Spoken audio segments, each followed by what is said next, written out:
Hey guys, welcome to Box Office Addict, my weekly live stream and podcast. Also, I have a free-form discussion with the chat while I look at the weekend numbers and break them down for you. We look at expectations versus results, and we just, kind of talk about movies here and anything that, happened this week and so on. So if this is your first Box Office Addict, welcome. If this is your the 41st? This is 41 Box Office Addicts, 41 Sundays in a row. You're a crazy person. Jesus Christ, what's wrong with you people? So I'm just going to get this out of the way.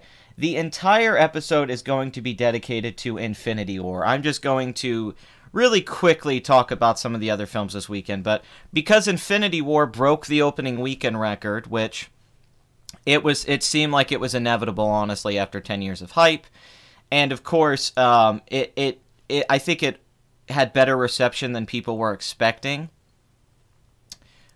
You will be getting some spoilers, Craig, unfortunately. I hate to say that. There'll be some spoilers in this video. I did my spoiler review on Friday, but I have to reply to some comments here for the comment of the week to explain some of my points with more clarity. So that's the problem here. So there will be spoilers, but they won't be till later on. So you guys can hang out for the box office part of this, and we'll wait till later to talk about the movie. But if you guys have any questions about the movie, you can save them for a little bit later in the show. But this is now past The Force Awakens. Disney beat its own record. The Force Awakens opened at $247 million, and now Infinity War opened at $250 million opening weekend. This is the biggest opening weekend of all time. Now, here's the thing. Going into Friday, a lot of the analysis websites like Deadline or BoxOffice.com were saying that the opening was going to be somewhere around $235 million. And on Friday, that looked right. On Friday, the opening was $105 million. And I think it did about $40 million on Thursday on the midnight showings and the Thursday shows. Now, the reviews are very good. It has 84% on Rotten Tomatoes.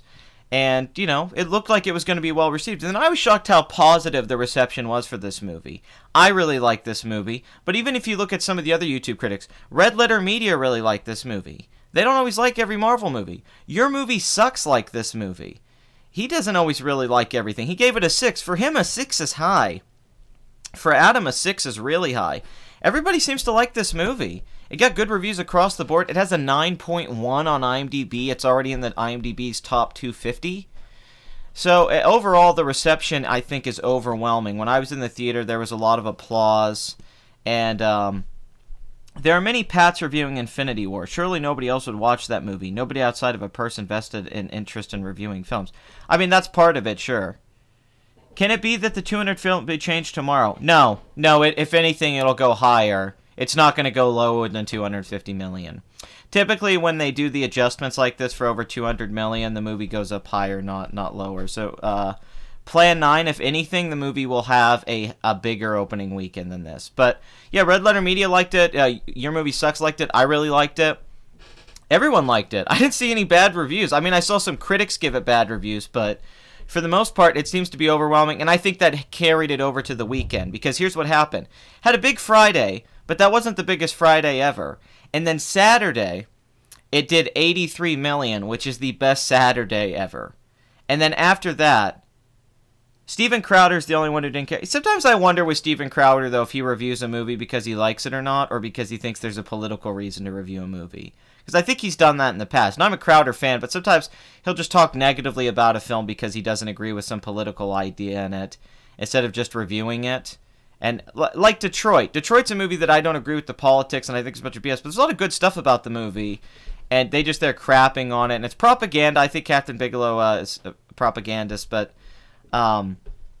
yeah, I do wonder about that with Steven Crowder sometimes. I don't think he's much of a film critic. I don't think he's a very good reviewer. He seems to always go in with a bias and decides what he's going to review and talk about. Yeah, it is political with him. That's the thing. He has to make it political no matter what. Also, I always think, yeah, sometimes his sources he used for articles are pretty lame, and although I'm a Crowder fan, I like his comedy. But this isn't a Steven Crowder live stream. This is about the Avengers Infinity War. So after that record Saturday, it seemed pretty clear it was going to beat the opening weekend record, and the estimate for Sunday is 61 million. I didn't like it, but it undercut the MCU. I love Jeff Snyder's review. Okay, I don't know how it could undercut the MCU. I feel like the MCU is already undercut I don't think the MCU. I think the MCU already lost its way a while ago. If anything, I think this just saved the MCU from like being a complete disaster. I was like, okay, you guys made a entertaining movie. You pulled it off. Yeah, I love Crowder too. It's just sometimes with him, it's like, do you actually want to review this movie because you want to talk about it as a movie, or do you think you have a video to make a political point? And that kind of bothers me with him sometimes. MCU Thanos ain't a beta male like the comics version. But I'm going to reply to this long string of comments I got about some criticisms I had of the movie, in particular that nobody would kill the Vision and nobody would take risks and be willing to kill people to save the day. That really isn't a big spoiler because I don't give away what happens in the movie, but there's a big plot line in the movie where they don't want to kill. Everyone can die and come back. Hey, you should kind of... Don, you're dropping spoilers for people who haven't seen the movie, man. We're not in the spoiler section.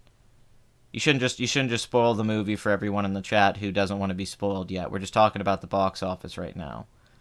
It's cool if we talk about it later, but just, you know, try to word it in a way where you don't give away the movie. Because I know some people in the chat haven't seen the movie yet, and I don't want to ruin it for them. Because they didn't get a setup for spoilers. So, the Jean-Luc Godard biopic romance. Yes, I have heard of it. Godard Armor, but I have not. I've not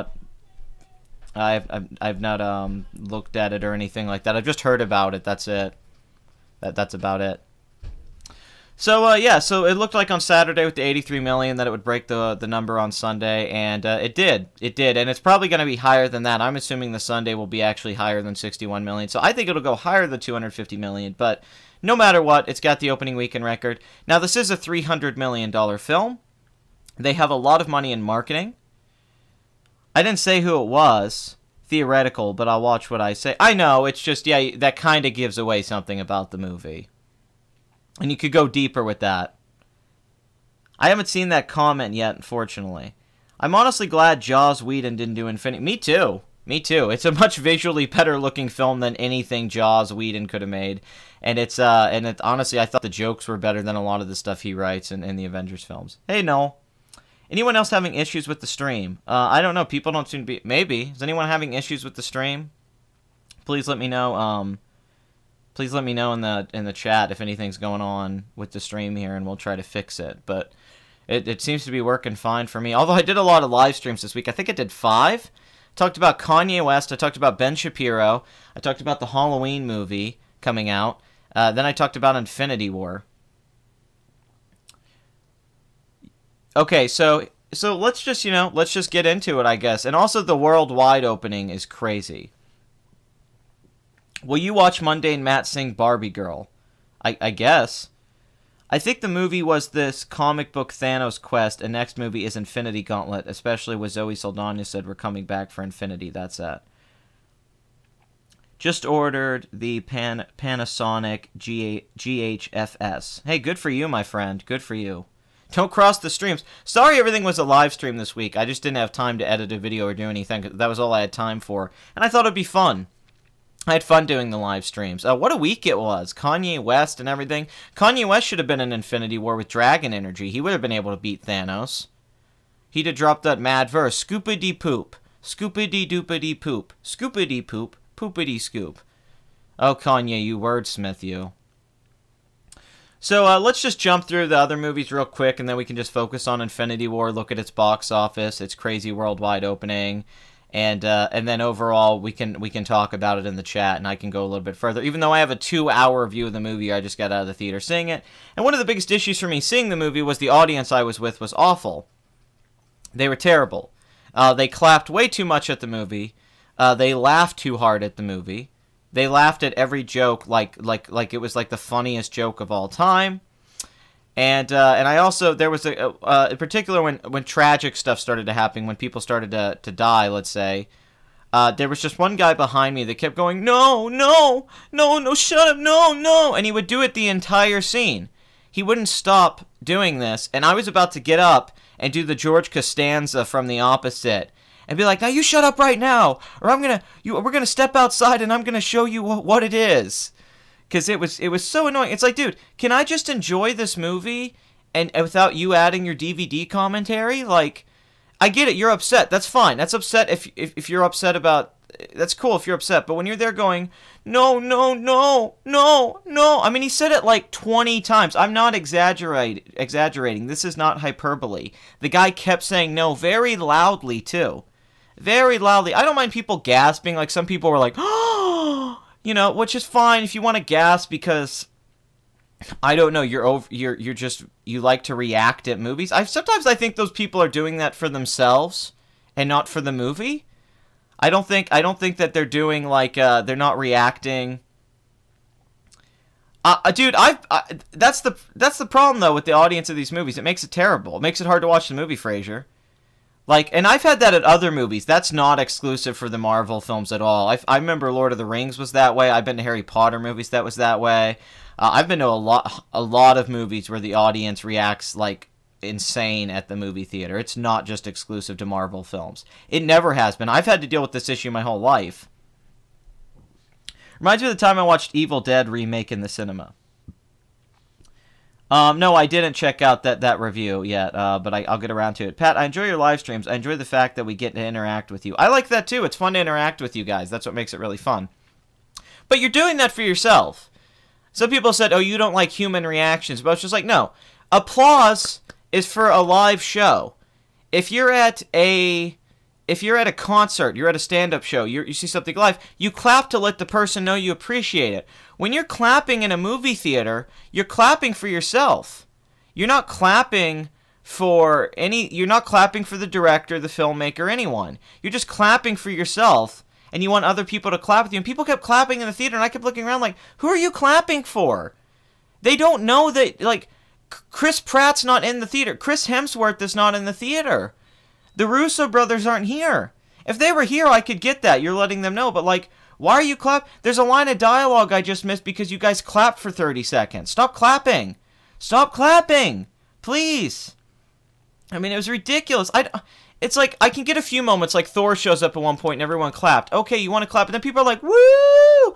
Like, I swear some girl was about to take her shirt off and spin her shirt around, and one guy was going to start breakdancing. I mean, they were reacting like when the guys find out that they're not the father on Maury. It was just like, woo! Oh boy, yeah, I'm not a father, yeah! I'm like, Jesus Christ, you guys can't get this emotional about things in the real world. I never see people clap at anything like this. It's like, oh my God. I mean, to them, Thor was real. to them, Spider-Man's a real guy. I mean, it was absolutely nuts. And once again, clapping, sure, fine. You want to clap at a movie even though it doesn't make sense. If you feel the need to clap because you like to masturbate in the movie theater, fine, because it's the same thing to me. But when you're, like, yelling at the movie, that drives me nuts.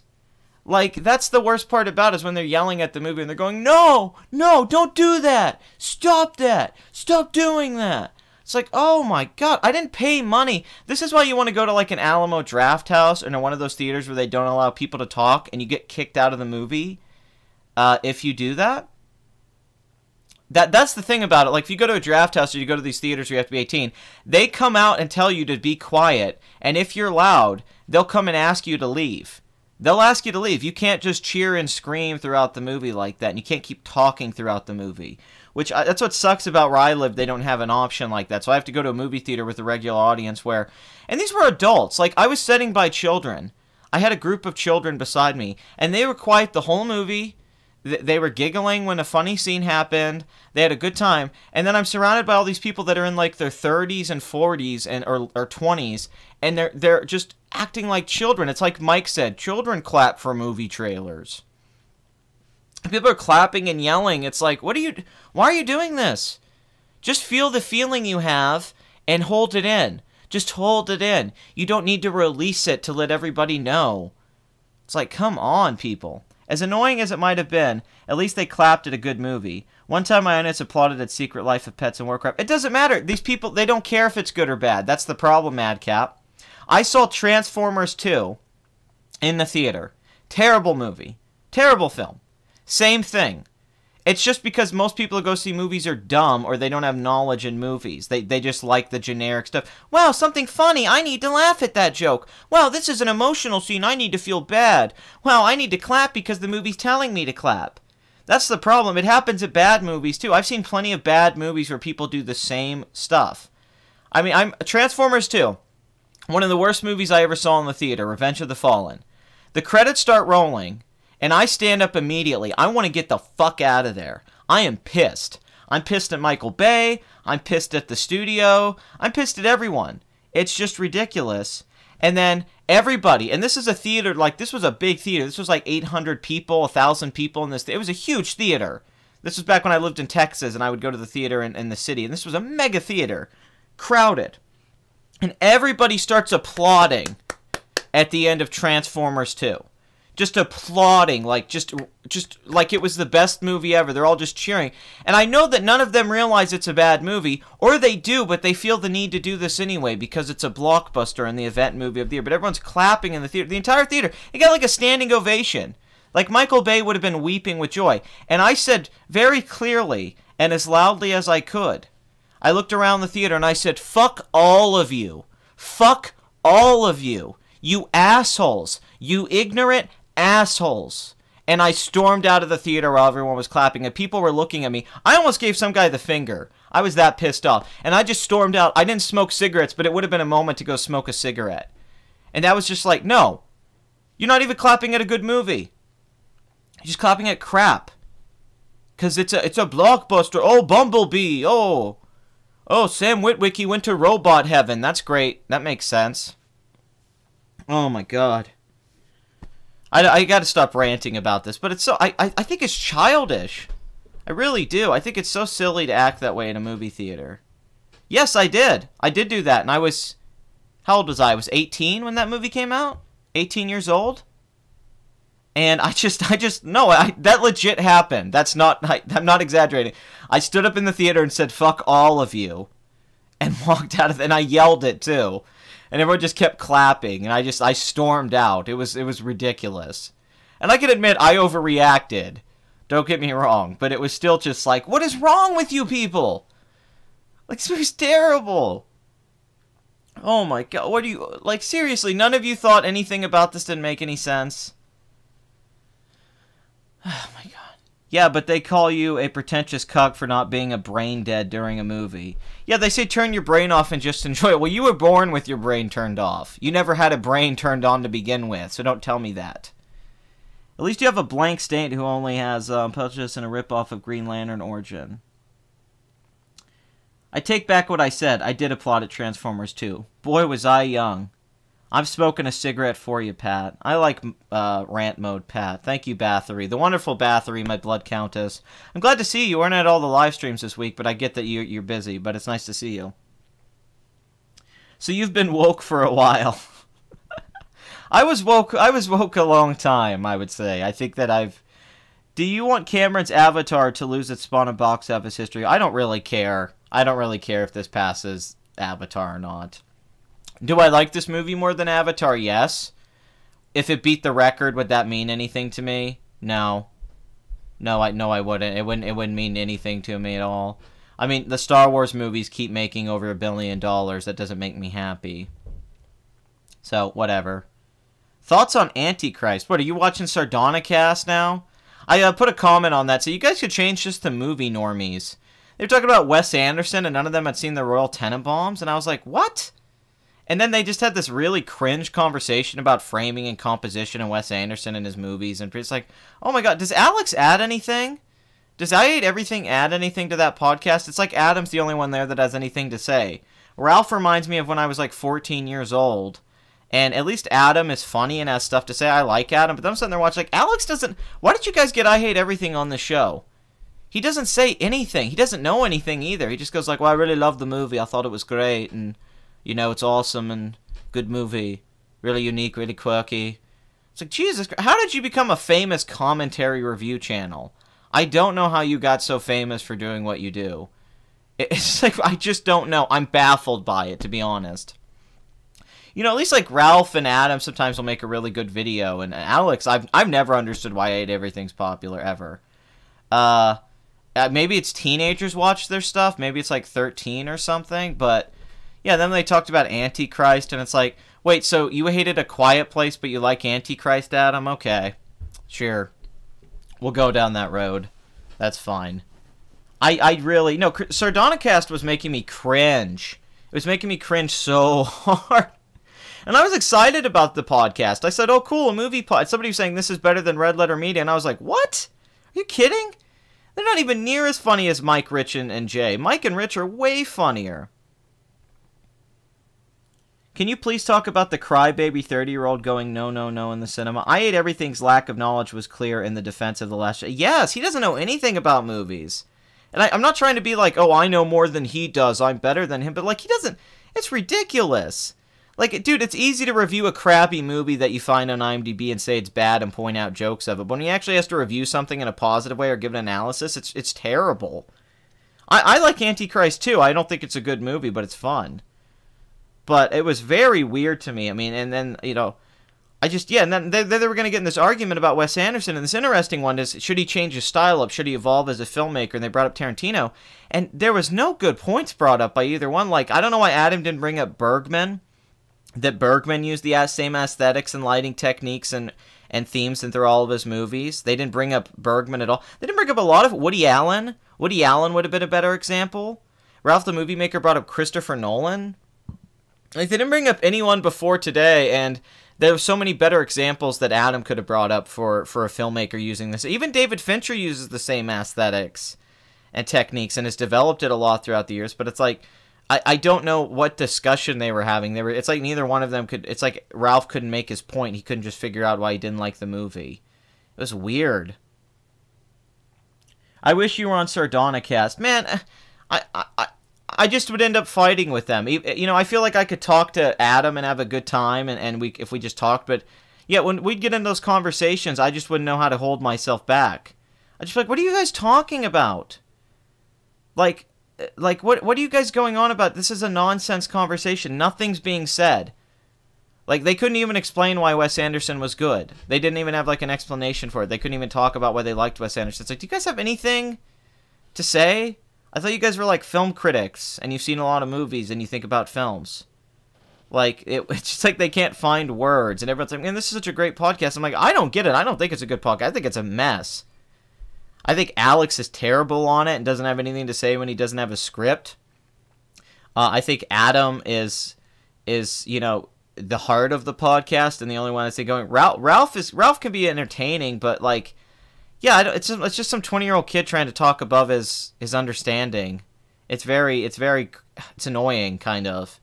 It's like, oh, let's talk about Barry Lyndon and Stanley Kubrick. That'll give us street cred. Let's talk about Barry Lyndon for a while. Okay. I mean, you know, Howzu, like, not every film buff doesn't already know everything about that movie. I mean, I said that you should change the title for Movie Normies. This is a podcast for movie normies.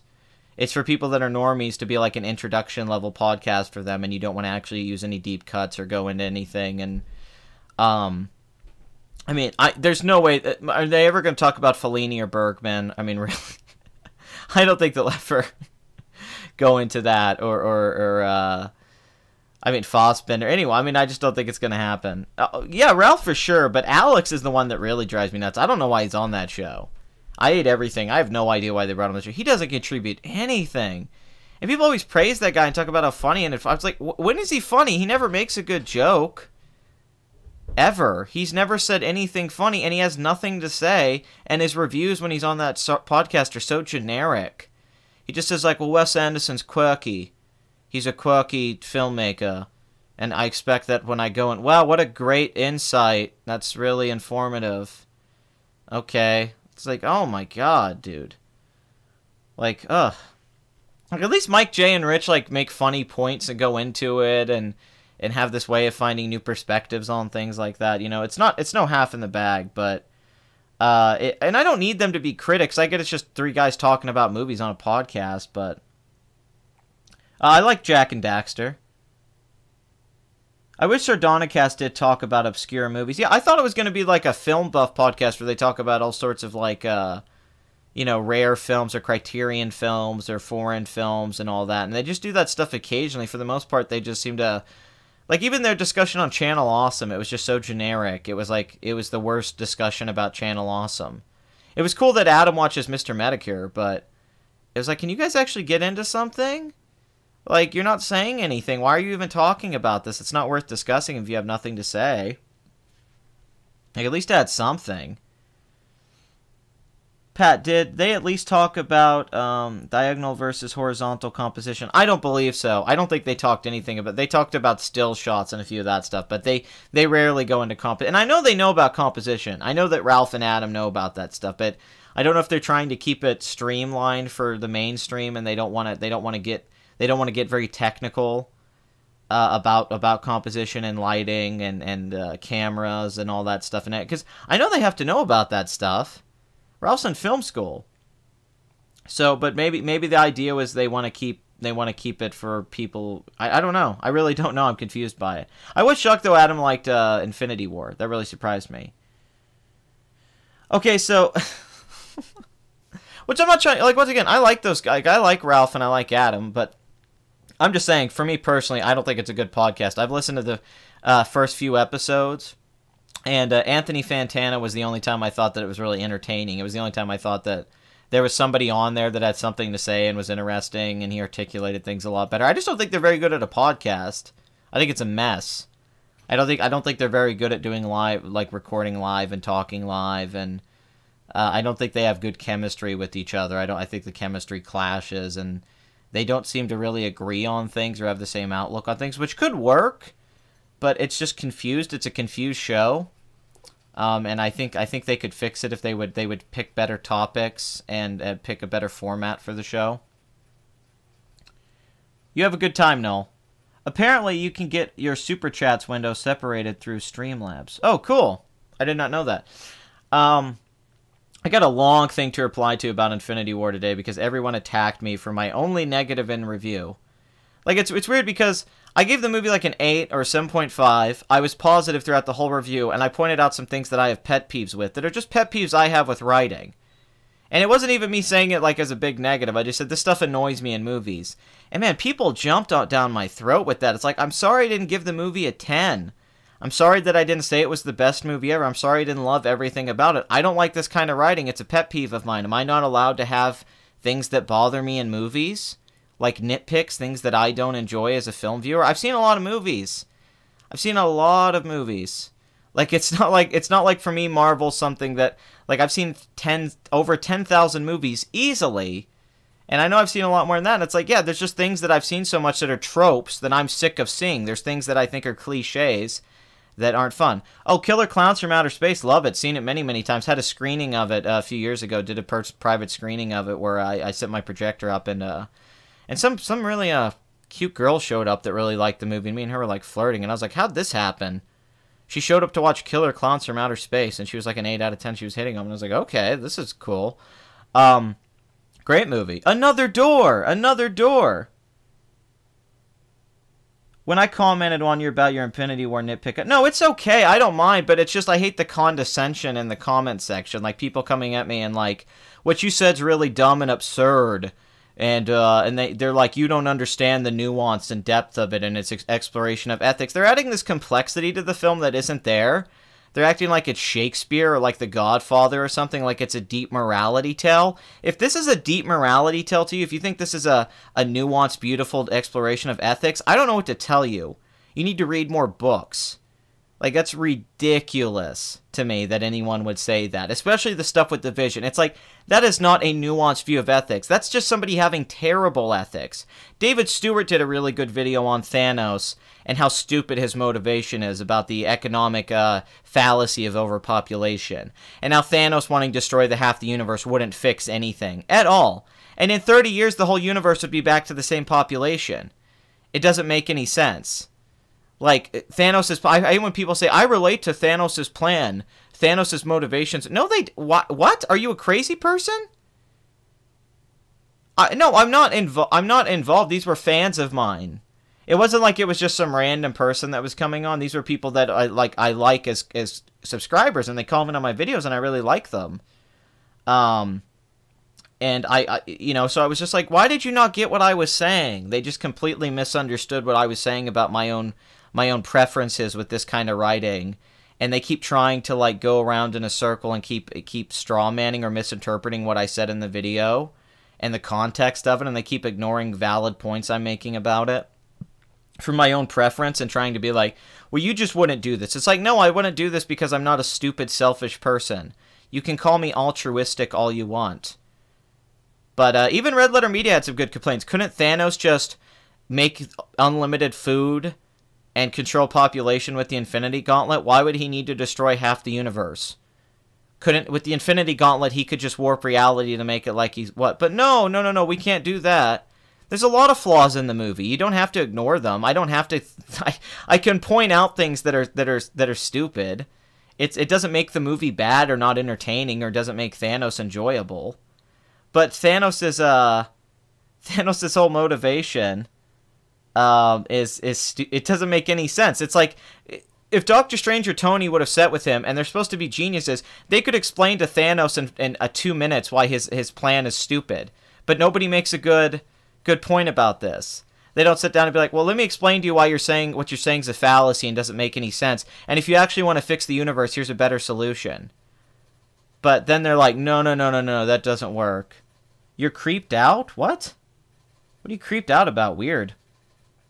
Thanos is wrong, but thinks he's right. That's why he's a villain. No, I agree that Thanos is psychopath, but people keep saying in reviews that they related to Thanos and understood his motivations, and I'm like, what? I don't get this at all. Some people are saying they agreed with him, and I'm like, that doesn't make any sense at all. Like, if you understand that his motivations from his point of view, he feels that way, that's fine. But if you're trying to tell me that you can relate to that and you think he had a point, I don't know what's wrong with you. You're like a psycho, and you don't know David Stewart did a great video on it, like 20 minutes, explaining how Thanos what he says makes no sense. They basically needed David Stewart in the movie to explain to Thanos how he was wrong and that Thanos wouldn't have done everything he did in the movie. You think Tony Stark would be an intelligent enough guy to explain this to him, but I guess not. But don't get me wrong, these are nuanced and complex movies that have really deep ethical issues and all that really get deeped out. It is creepy. It is creepy. People did this with Killmonger. They said they understood and related to his motivations. I'm like, he's like Hitler. What is wrong with you people? These aren't good people. Yes, exactly, Bathory. Why didn't he just, sterilize 90% of the population? Why didn't he just make it where people couldn't have babies? They could explain, but would he listen? They could have at least attempted. If this was actually the intelligent film that some of the people are trying to argue it is in a brilliant movie with great writing, then the characters would have that conversation with Thanos, and then we would find out that he doesn't care. But nobody ever tries to explain to Thanos why what he's saying is wrong. They don't ever sit down with him. I mean, they're supposed to be geniuses. Tony Stark's a genius. I don't think it would be that hard for him to sit down and have a basic conversation with Thanos about this. So this idea, that's what I'm talking about here, this idea that the movie's complex and nuanced is ridiculous. No, it's not. It's a very simple movie.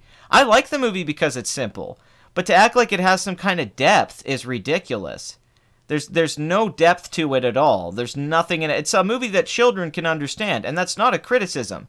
It's a movie that children can watch. That's great. But to act like that this is some deep movie or intellectually stimulating film is ridiculous. It's completely ridiculous. Or to act like that that makes no sense. Like, at all. And there's other movies and books and television that have explored this stuff with way more depth. It's a movie called Heathers where there's a psychopath, and then people are saying, oh, he's my adorable psycho and I love him. Yeah. For sure. Keep being yourself. I might not agree with you all the time. I don't agree with my own mother all the time, but I respect your free thought, the way I watch your videos. No, I think it's a good movie, too. I said it was a good movie, but quit trying to add this depth that's not there. It's not a complex movie.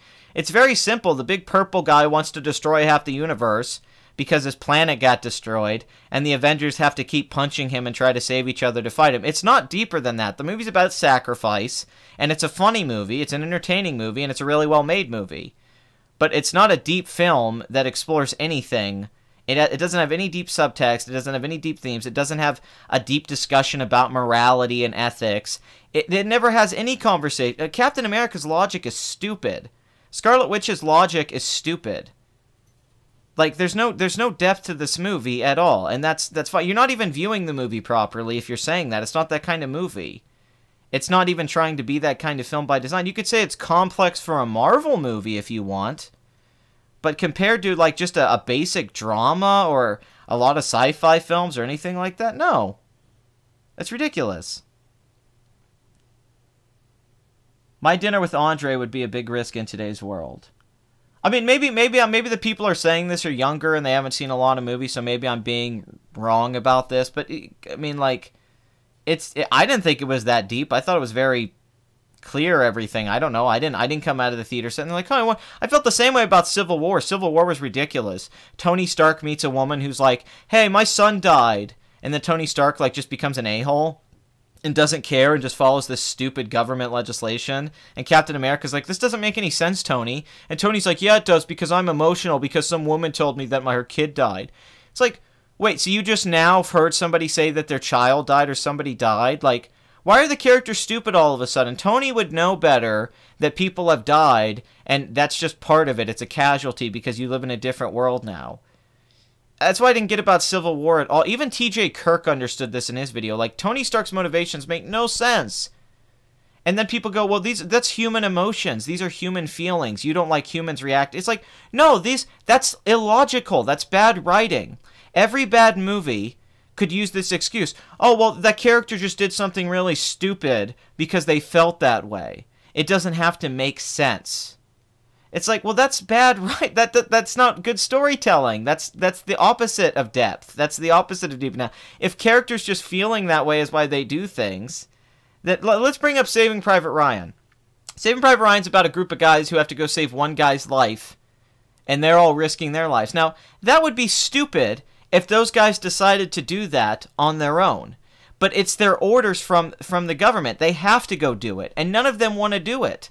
They all fight about it. Like, why do we have to sacrifice ourselves for one guy? This sucks. Even Private Ryan says it at the end of the movie. He goes, man, that doesn't. He goes, why would you guys do that? Why does my life matter more than your lives? That's a movie that actually is exploring these concepts. That's the thing about it. Like, it's the characters actually discussing these things and morals and ethics. Like, why should your life? What does it mean to take someone else's life? How do we value that? And why should we have to do this? But they have no other option. Tom Hanks has that line. He goes, we're not here to do the right thing. We're here to follow orders. Right? That's good writing. Because he's a guy who's matter of fact and like, hey, we have to follow orders. I want to do the right thing too, but we can't do that. And that's going to get us killed. We're in war. We can't do that. And then, he has that moment. He's like, well, maybe if I save this Private Ryan kid, I'll be able to get back to my wife. But I don't know, and they're actually discussing life and values and what does this mean, and if this war actually means anything anymore to them. What's their purpose in this? They just see, they do Normandy, and then they're setting the rest of the movie like, why are they sacrificing us for this guy? Just because it gets political points, just because it's good for press. That's an interesting thing. And the guys don't want to do it. They're forced to do it. I do have more underrated classics than my favorite films coming out, definitely. And so when you say that the Captain America and Scarlet Witch and their decisions has depth and is them exploring it, no, it's not. Because they're doing these decisions based on nothing but being selfish and illogical. Their decision is illogical and superficial.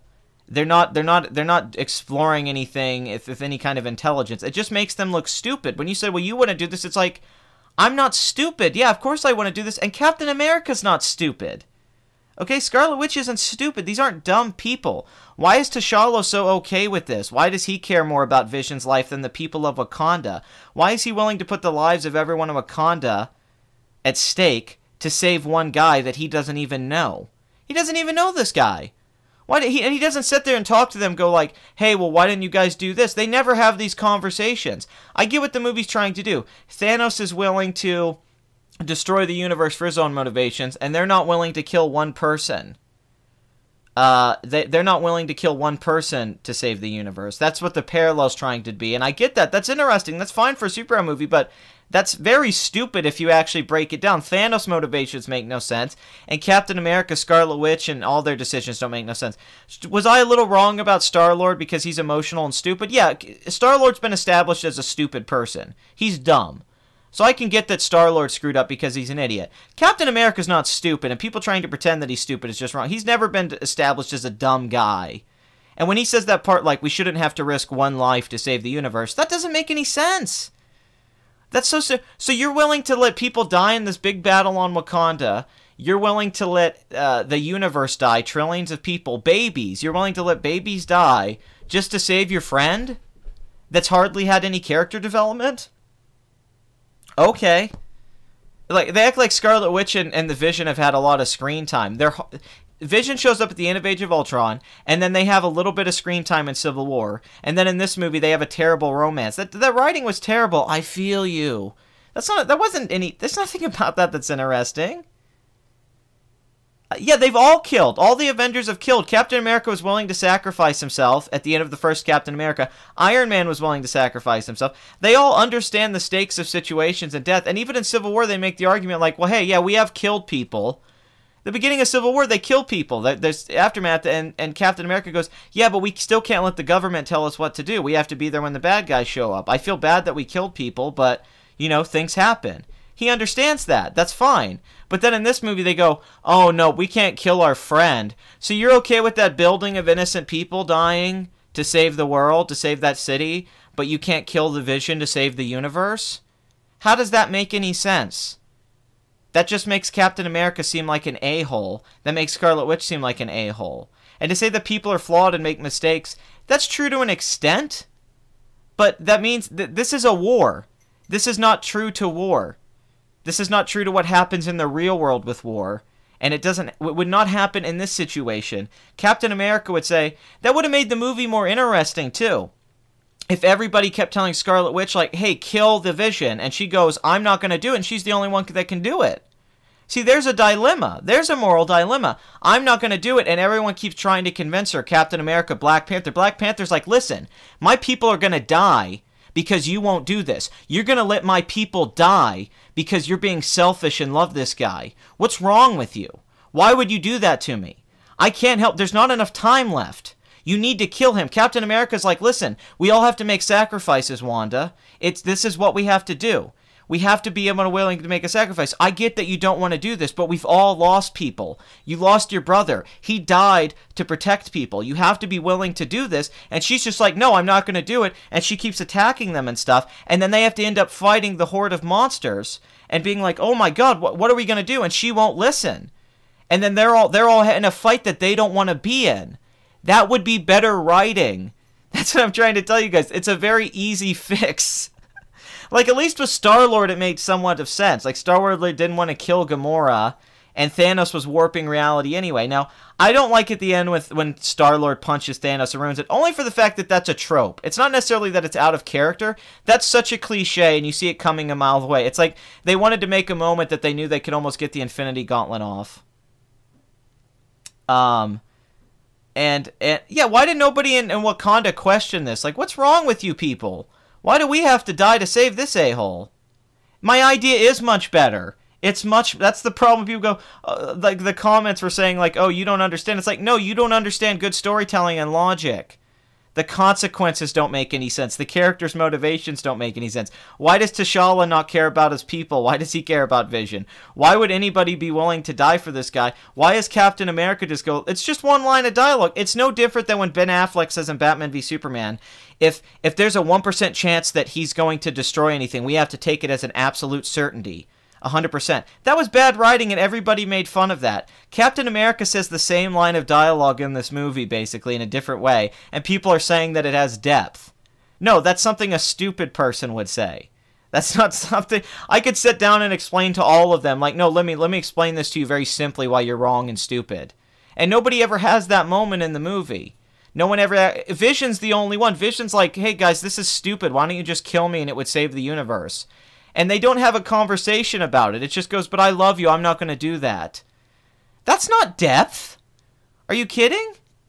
Like, really? Considering how much the Wakandans hate Foreigner, it doesn't make sense. No, it doesn't make sense that they would all risk their lives for the Vision. That makes you a bad person. How much of a narcissist do you have to be to think that your relationship with this guy and your life with this guy matters more than the universe and the people of Wakanda? You're not a hero. You're a bad person. Scarlet Witch is a bad person now. Captain America's a bad person. Star-Lord's just an idiot.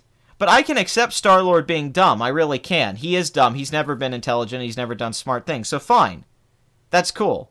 But you're trying to tell me that now I have to accept that Scarlet Witch, Captain America, T'Challa, they're all supposed to be geniuses.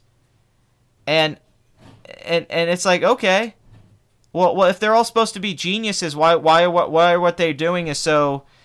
Why didn't his sister say to her, like, well, hey, why don't we just kill him? Wouldn't that be better? Then we don't have to have this fight? And Thanos won't have to show...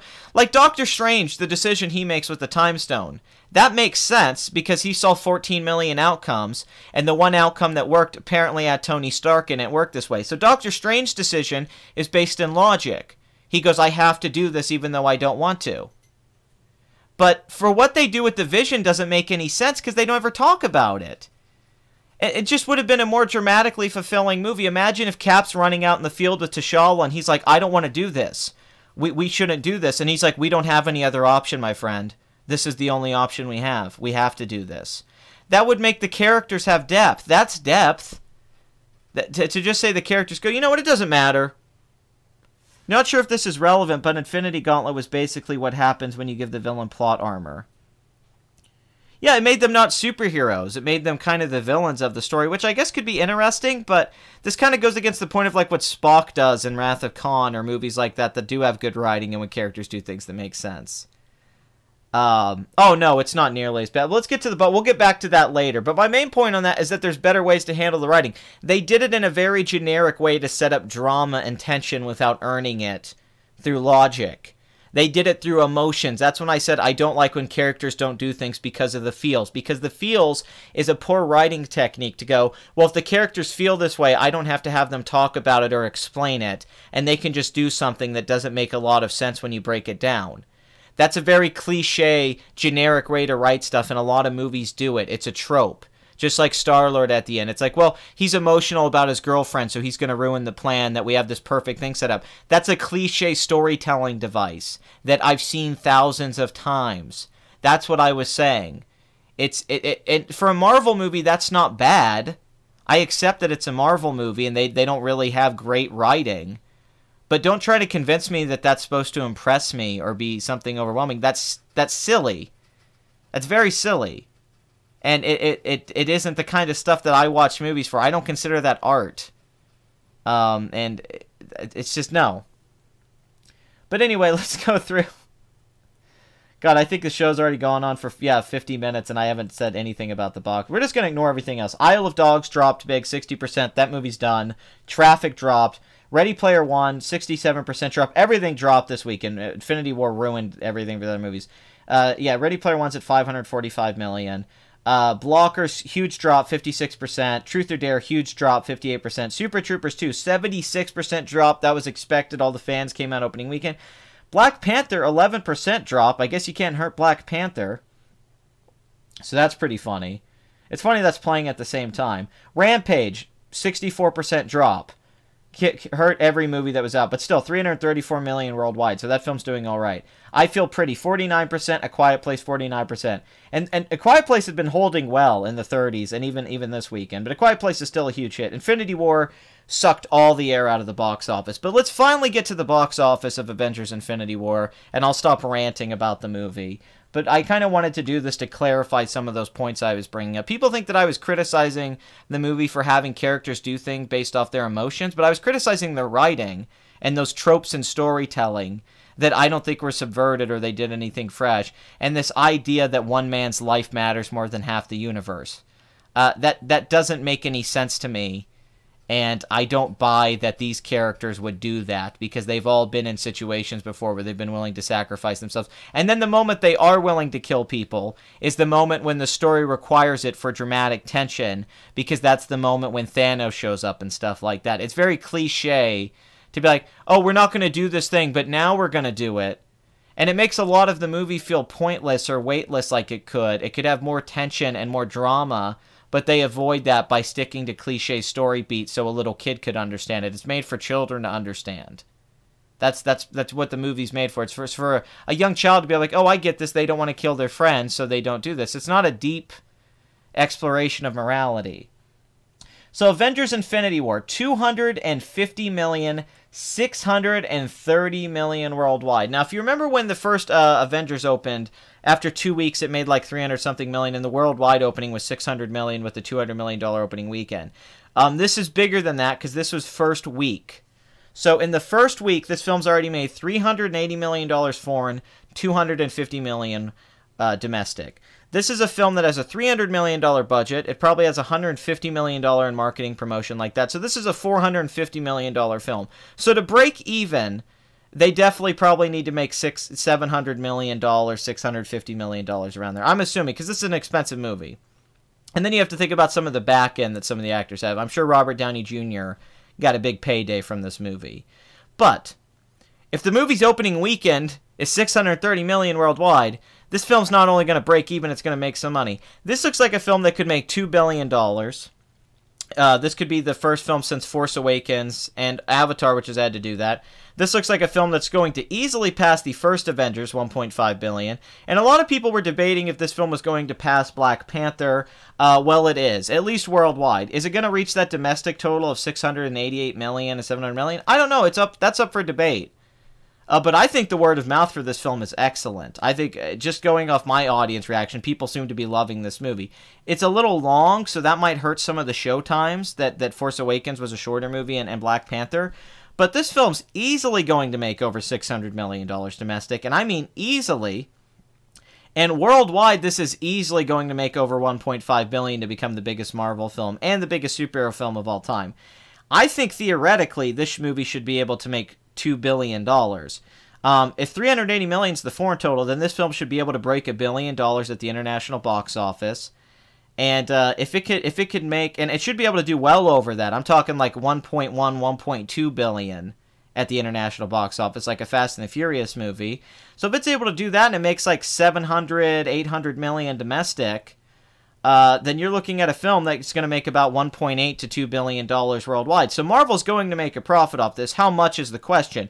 Well, with all the numbers factored in and rule of thumb and the math and what we know about this stuff, if Black Panther's going to make $500 million in profit, then I think we could say that Age of Ultron made $450 million in profit, and the first Avengers made $600 million in net profit. So I think we could say this film could make somewhere from $400 to $600 million in profit for Disney. But at the same time, you don't include the merchandise they're going to be selling from this movie. You don't include that they have so many other Marvel films that they're going to release after this and all that. They had to put a lot of money into this movie, so that was going to affect their cost, because you have to pay Chris Hemsworth, Chris Pratt, the Guardians characters, Chris Evans, Josh Brolin. You have to pay a lot of these CGI special effects people, the Russo brothers, Robert Downey Jr., Benedict Cumberbatch. There's just a lot of people in this movie that are going to get a decent paycheck, because they've been in the movies for a while now, and I'm sure they made some good negotiations on this movie.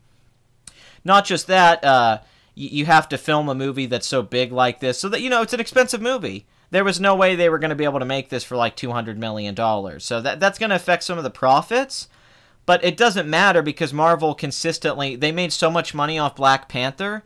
Black Panther's made them over $500 million in profit and net profit, that even if this film makes a little bit lower than that, which it could because it cost a lot more, they still are going to make over, and Disney's crossed the $1 billion mark now at the domestic box office. So it doesn't matter, because Disney has Last Jedi made $1.3 billion. This film's going to make over $1 billion. Black Panther made over $1 billion.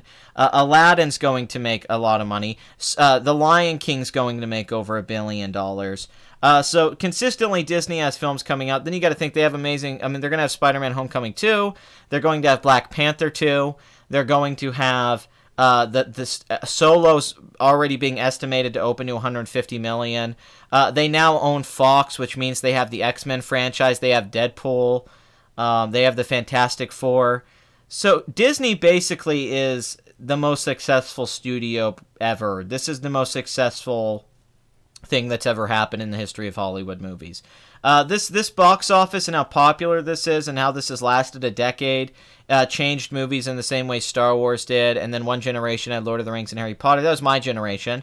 And for this generation, the kids and teenagers of today, they have the Marvel movies. You got to think, Iron Man came out in 2008. Here we are 10 years later, and they have a movie open that makes $630 million in the opening weekend. So this idea that superhero movies are going to get fatigued and go away, it just doesn't. It's not happening. At least with Marvel, it's been a decade and their movies are still making money like this. So you need to drop that. Oh, they're like the Western. They're going to die someday. No, in another decade, there's still going to be Marvel movies coming out and they're still going to be making money. Disney is everything. Disney has taken over the industry. They've taken over media. And you can't deny it. Even if you're not happy about it, if you think this is the death of cinema and the death of movies, I can understand that point of view. But if you're trying to argue that that this stuff's going to burn out eventually, I don't see where you're coming from, because this opening weekend of $250 million, I think, just kind of knocks it down. It's like with the Star Wars movie. I always think Star Wars is going to drop at the box office. And it doesn't. Even though, Last Jedi had a huge drop from Force Awakens, it still made $1.3 billion. Han Solo's still going to make money. I thought Solo was going to have a bad opening weekend, and its pre-ticket sales are huge. Solo's having huge pre-ticket sales. So Solo's easily going to open over $100 million. So this idea that Disney is going to screw things up is just wrong. Kevin Feige is in complete control. He knows what he's doing. Plus, they're going to start making more team-up movies like Thor 3, where it's the Hulk. They're going to have like Doctor Strange in a movie with the Fantastic Four, the X-Men. They're going to have a movie with Spider-Man and Deadpool. A movie with Spider-Man and Deadpool is going to make $1 billion. They have several movies now that could make $1 billion. They have Guardians of the Galaxy 3. They could make 3, 4, 5 of Guardians of the Galaxy. They just have unlimited options, basically. They have Spider-Man movies they can make. They have Thor movies they can make. They have they could do Ironheart. They have Black Panther now, which is a huge hit. They have several Black Panther movies they can make. Everyone's Young that's involved with that. I mean, pretty much there's no way to look at this without looking at Marvel being a complete success story. And they could still make another Hulk movie and all sorts of franchises. So, yeah, it is the Star Wars of your generation. And, you don't have to like the movies. That's fine. I'm not telling you to like the movies at all. That's totally acceptable. But they're not going anywhere, and you can't deny the success and the money. The money speaks for itself. We could talk about the quality of movies and art, and that's subjective, but money is factual. That's finite. Money is reality. And the reality is that Marvel and Disney is about as successful as you could possibly be, and this movie solidifies it, even though it was already solidified. But the second Avengers didn't make as much as the first, so there was a debate at the time, and then Civil War made even less money than that. Civil War made $1.1 billion. I disagree. I think Ironheart will definitely happen, and I actually think they're setting up Black Panther's sister to become Ironheart. I completely disagree. I think Ironheart is definitely happening. I think they're going to do Black Panther's sister is going to become Ironheart, and I think that's a big plan they're going to have after Tony Stark is retired or dies from these movies. And I think it's pretty clear that's what they're setting up too. And even though I'm not a big fan of Black Panther, I can't deny the success of it and how people are reacting to it. So I think that's very much where they're going. I think that the Falcon or Bucky is going to become the new Captain America. I think they have a lot of ideas of what they're going to do in the next phase, and I don't think the box office is going anywhere. I don't think the fans are going anywhere. Just how people reacted in the theater like children. People are so invested in these Marvel movies. Well, it was disappointing in comparison to what the expectations were. But yeah, you can't deny that. Yeah, this movie's going to make $2 billion. So it's just, it depends on Captain Marvel. But Marvel doesn't make missteps. Every time I think they're going to, they don't. Kevin Feige's got this too figured out. He just does. He's too good at this. He's arguably like the most genius producer ever. I know Ironheart sucks in the comics, but that doesn't mean they won't make a successful movie out of Ironheart. We're just going off the comic books. We're not. The movies are very different. They changed Thanos' characters completely from this. Yeah, Miles. They have Miles Morales. They have a lot of things that, like, just because characters don't work in the comics doesn't mean Kevin Feige can't turn it into a hit movie. Never doubt the Feige. He's too good at this. He just is. He's better than all of us in all of our opinions because he keeps making money. The guy's got it down to a science. I'm sorry, Kevin, it's true. Solo's already been getting the estimates, and the tracking's been huge. You can go look it up. Go look at boxoffice.com deadline. The pre-ticket sales have been huge, and it's tracking to open to over 150 million. The tracking ain't lying. The tracking's huge for Solo. Solo's doing huge on social media and on pre-ticket sales on Fandango and all that. So I thought Solo wasn't going to do well, but it's doing huge right now. It's just how it is. It's brand. It's like a Harry Potter movie. It always makes money. You can't deny branding. We may not like the movies, but that doesn't mean that the... You got to remember, guys, the Transformers movies up until recently were making $1 billion. Michael Bay's Transformers films were making $1 billion per movie. 3 of them made $1 billion. It wasn't until the last night that one was disappointed at the box office. You know, the Pirates of the Caribbean franchise, up until the recent one, that 4th movie made $1 billion. The 3rd and 2nd movie made $1 billion. That's just how it is with branding sometimes. It keeps making money. Even if the movies aren't very good, people generally don't care. And that's kind of that's what I'm trying to get at here. It doesn't matter what we think about the movies. They've built in such a strong fan base and audience, it doesn't really matter anymore. The movies don't even have to be good at this point, to be honest with you. I think they just have to make them, and it makes money. I think they've gotten so many people into this investment. I mean, it'll end someday. Solo's tracking huge. It shocked me too. You can go look it up, man. Solo's has huge tracking right now. I know. I don't get it either. The Star Wars brand's just too damn strong. It's just too strong. I don't think you can make a Star Wars movie without it opening over 100 million. Rogue One opened to 155 million. It's just this crazy thing right now. Oh yeah, Bill Finger. The forgotten Bill Finger. I pray well, Captain Marvel takes place in the 90s, so that should be interesting. And I think that'll probably lead into this movie. And her being called at the end by Nick Fury. Yeah, I thought they're trying to make Thanos sympathetic to Murphy, but I did like Thanos and Josh Brolin's acting and how badass he was. Feige's contract is up soon, isn't it? Yeah, but God, think about what he's going to get paid to come back. They're not going to let Feige go. They would be dumb to let Feige go. I mean, Disney should basically make him one of the heads of the company. They should put him on the board of directors. He's made them so much money, and put them and given them the ability to buy these other franchises and take over the movie industry. I mean, I would be shocked if Disney doesn't try to give Feige a truckload of money to stay. I mean, it doesn't make any sense. He's basically their goal. Solo's tracking huge. It's tracking huge. But I pray that ISIS bombs the Disney, Marvel, and Star Wars studios.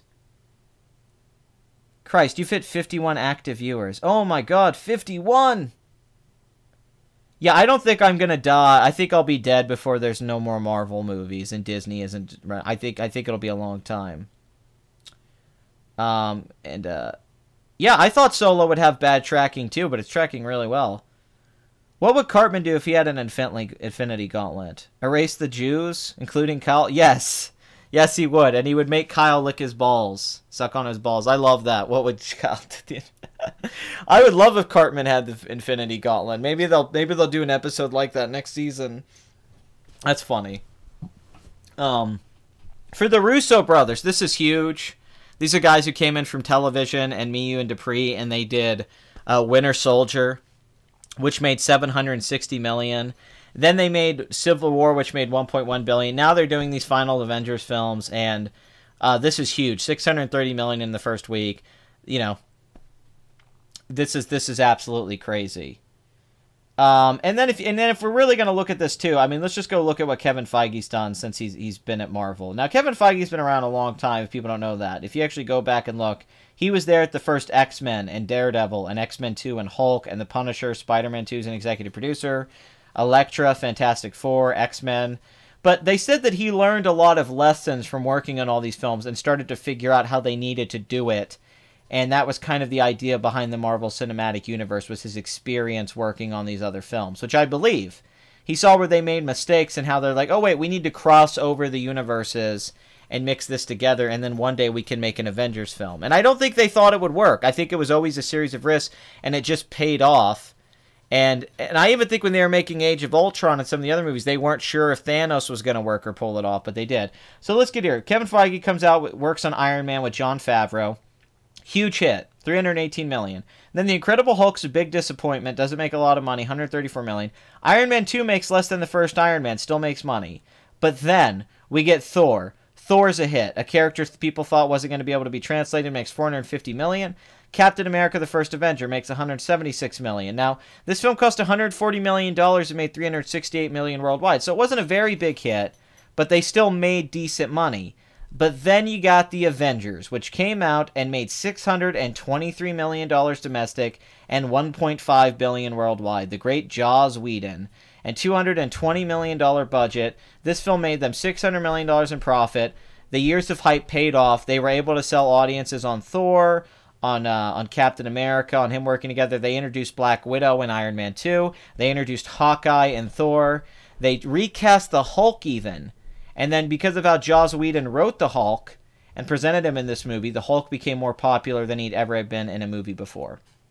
Played by Mark Ruffalo. So then we got what was called the Avengers effect. The Avengers effect was after that movie was so big and blew up the Marvel Cinematic Universe, all the films after it were going to make more money. This ended up being true. Iron Man 3 came out right after the Avengers. It was the movie following it up. Had a $200 million budget. All of a sudden, the Iron Man movies that were made about $600 million goes to a $1.2 billion film, this time directed by Shane Black of Lethal Weapon fame.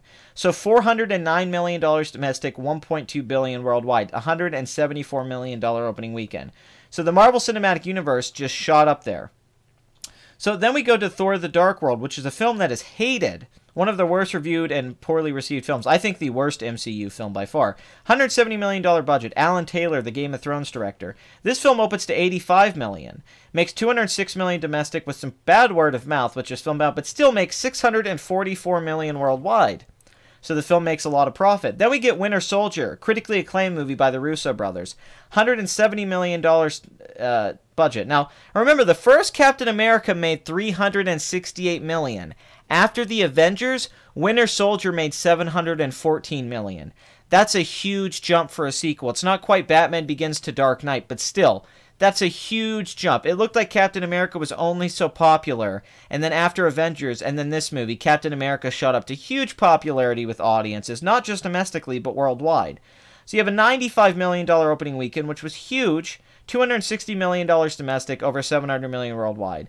Winter Soldier was a huge, huge hit, and you have the writers Christopher Marcus and Stephen McFeely, who wrote the first Captain America and then ended up writing Thor 2. So, right after one after another, these are huge hits. Marvel always wins, baby. I win. Yeah, Heisenberg. I remember being mad Thanos wasn't in the second Avengers, but then Ultron became my favorite MCU villain. But this does put a smile on my face. Thanos did nothing wrong. The X-Men and Fantastic Four joining the MCU and so yeah, Marvel movies aren't going anywhere. Nope. And you're currently competing with Mr. Medicare, who has 9,000 active viewers. Well, I mean, he also has 200,000 subscribers. Let's not deny that. And he's kind of become a famous live streamer, but he has 200,000. I did love his thing where he always said he didn't want to do live streams and he hates them, and he was never going to do one, and he just likes to show up on them. And then out of nowhere, he decided he was going to do them and take the money, and he said that take the super chats and do one. So I don't know. I guess he contradicted himself. He probably explains that, but he would always say, "I hate live streams. I don't want to do them, and I'm not going to do them, and I think they suck, and I hate them, and I like showing up on that." And then he ended up doing a live stream anyway. So I don't know. He didn't stay consistent with that point, but I guess he saw the money, the super chat possibilities, and that he could make all the money and take it from Worski and Kumite. I don't get any super chats, so wait, did the Russo brothers make before Winter Soldier? They worked on Arrested Development, they worked on Community, and they did Yumi and Dupree, but they were mainly TV guys. They did a lot of television work for a long time. But they got hired for this, and it ended up being a huge payoff. It turns out the Russos could do action, And they got a very good script, and Chris Evans actually really became a quite charismatic actor, and was seen as Captain America. Then we get James Gunn's Guardians of the Galaxy, which I think is the most important film since Avengers and the first Iron Man. James Gunn comes in and takes characters that the mainstream did not know. Mainstream audiences did not know the Guardians of the Galaxy, and he turns them into superstars. He reinvents the characters, makes them his own. He makes a very funny film, a different kind of film, a film that's not so tied to the Marvel Cinematic Universe. He sells people on the outer space elements, on the cosmic elements. Cast Chris Pratt from Parks and Recreation, who was Andy frickin' Dwyer, tells him, hey, dude, you got to get in shape. I'm going to turn you into Han Solo. And Chris Pratt turns into a movie star overnight, and then's in Jurassic World, and is still a movie star. It gets Zoe Saldana. Dave Bautista gets turned into a movie star. Bradley Cooper as Rocket Raccoon, and Vin Diesel as Groot. This film cost $170 million, has a $94 million opening weekend. It has an opening weekend below Winter Soldier, but word of mouth on this movie is huge. People love this movie. It's still considered one of the best Marvel films. This film makes $333 million domestic, $773 million worldwide. It outgrosses all of the other franchises except Iron Man, and becomes a franchise in itself. This, you could say the Guardians films don't need the Marvel brand or Marvel to be what they are.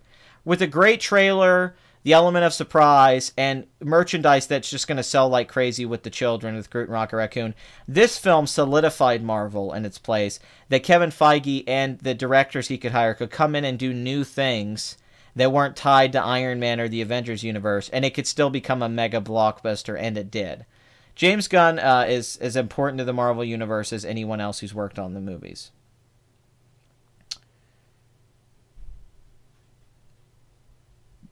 Let me see. No, they actually, they brought in David Letiak to do the. He only worked on the airport sequence. He actually didn't shoot a lot of the action scenes and the rest of. As far as I know, the John Wick guy only worked on the airport sequence, which is the best action scene in the movie. But the Russos actually, it's not all second unit. That's not true, actually. And as far as I know, he only worked on the airport sequence. He didn't work on, because if you actually see the shaky cam Russo brothers style that's in a lot of the movie and in Winter Soldier, that's how a lot of Civil War looks, like the car chase and the foot chases and all that. But then the airport sequence, the blocking of that and the way that's cut is much better. Has much better action better action direction, is put together a lot better. Like a lot of scenes in this movie, but he actually only, I think as far as I know, he only worked on the airport sequence. He didn't work on the entire movie. He just did second unit on that movie. But you could also credit good filmmakers for making that decision. It's good for the Russos to decide to bring people in to work on movies like that to do action scenes. Most great action directors use second unit and other people to work. Even the ones that get a lot of acclaim for being famous action directors. That's part of the being good with action scenes, is you know who to hire. That's a great idea to bring in the John Wick guys to do the airport sequence. That was a very good idea. But as far as I know, the Russos do have done a lot of the action scenes in. I don't think they did anything in Infinity War, but they still work on the storyboards with Kevin Feige. Even though people don't know that, Kevin Feige and the producers actually storyboard a lot of the action scenes. Yeah, he didn't do all of the action in Civil War. He only did the airport, which is the best scene, no doubt. Coffee time. Cafefe. I know you don't like Patriot. It's okay, dude. I don't. It's okay if you guys don't give me money. It doesn't matter to me. True, I saw the behind the scenes of Winter Soldier. The action scenes were blocked before they were hired. Yes, that's what happens with a lot of even the Guardians of the Galaxy, the third act action sequence, that was already thought up before James Gunn even came into it. A lot of the action in the Thor movies, it's already thought up before someone comes into it. But you could still tell when a different director does stuff. You could tell a Jon Favreau action sequence. You could tell a Joss Whedon action sequence. You could tell Taika Waititi had a different take on action scenes. So it's clear the directors still have input. Even the stuff that Edgar Wright storyboarded and came up with Ant-Man, a lot of that stuff stayed in the action scenes in the Ant-Man movie, even though he wasn't involved with the movie and left. If you actually go watch his original demo for that movie, they kept a lot of that. I think that scene's still in the movie even when he runs up the gun, but Edgar Wright still had some say on the storyboards and action. So a lot of that's Kevin Feige and the producers. They already set up a lot of the set pieces, and directors have to work around them. But yeah, that the airport fight was the John Wick guys did do that. The John Wick guy did work on that. Or who also did Atomic Blonde. I don't think it was both John Wick guys, but that's why that airport sequence was so well done, I think, was because they came in on it. I don't know who worked on Infinity War. I don't know who shot the action for Infinity War. It's also how the Russos film it, not just the blocking. Yes, the Russos also film it. Yes, that's exactly what it is. They're still deciding a lot of things with the camera and how they choose to. Now, they used to do a lot of quick cutting, which I didn't like so much. I thought Winter Soldier had great fight choreography, but they would cut it too much. Like that opening scene with Cap fighting the guy, it's awesome choreography, and the fight on the freeway, it's got awesome fight choreography, but they cut it up so much. They just keep cutting to these close-ups and shaky cam. But in Infinity War, they didn't do that. There wasn't a lot of quick cutting and shaky cam, so I don't know if they changed it up. I don't know. I really don't know. The air porn sequence. Yeah, you remember that air porn sequence when they were all fucking each other? That was fun. When Black Panther just fucked the shit out of Bucky. That was a good sequence. So I don't know if the Russos learned a lot from how they shot the previous films, because it was definitely different in Infinity War. Infinity War did not look like Winter Soldier or Civil War. Yeah, I thought the action in Ultron had too. God, that scene where the Hulk fights the Hulkbuster has terrible editing and camera. Oh my God, Joss Whedon did such a bad job on that scene. Like it looks like a Michael Bay Transformers fight. It doesn't look right. No, I think he did a bad job with the action. I thought the first Avengers had way better action scenes than the second one. I thought the first one had some really good action beats. The fight choreography was good. You can see everything that was going on. Age of Ultron was messy throughout the whole thing. Let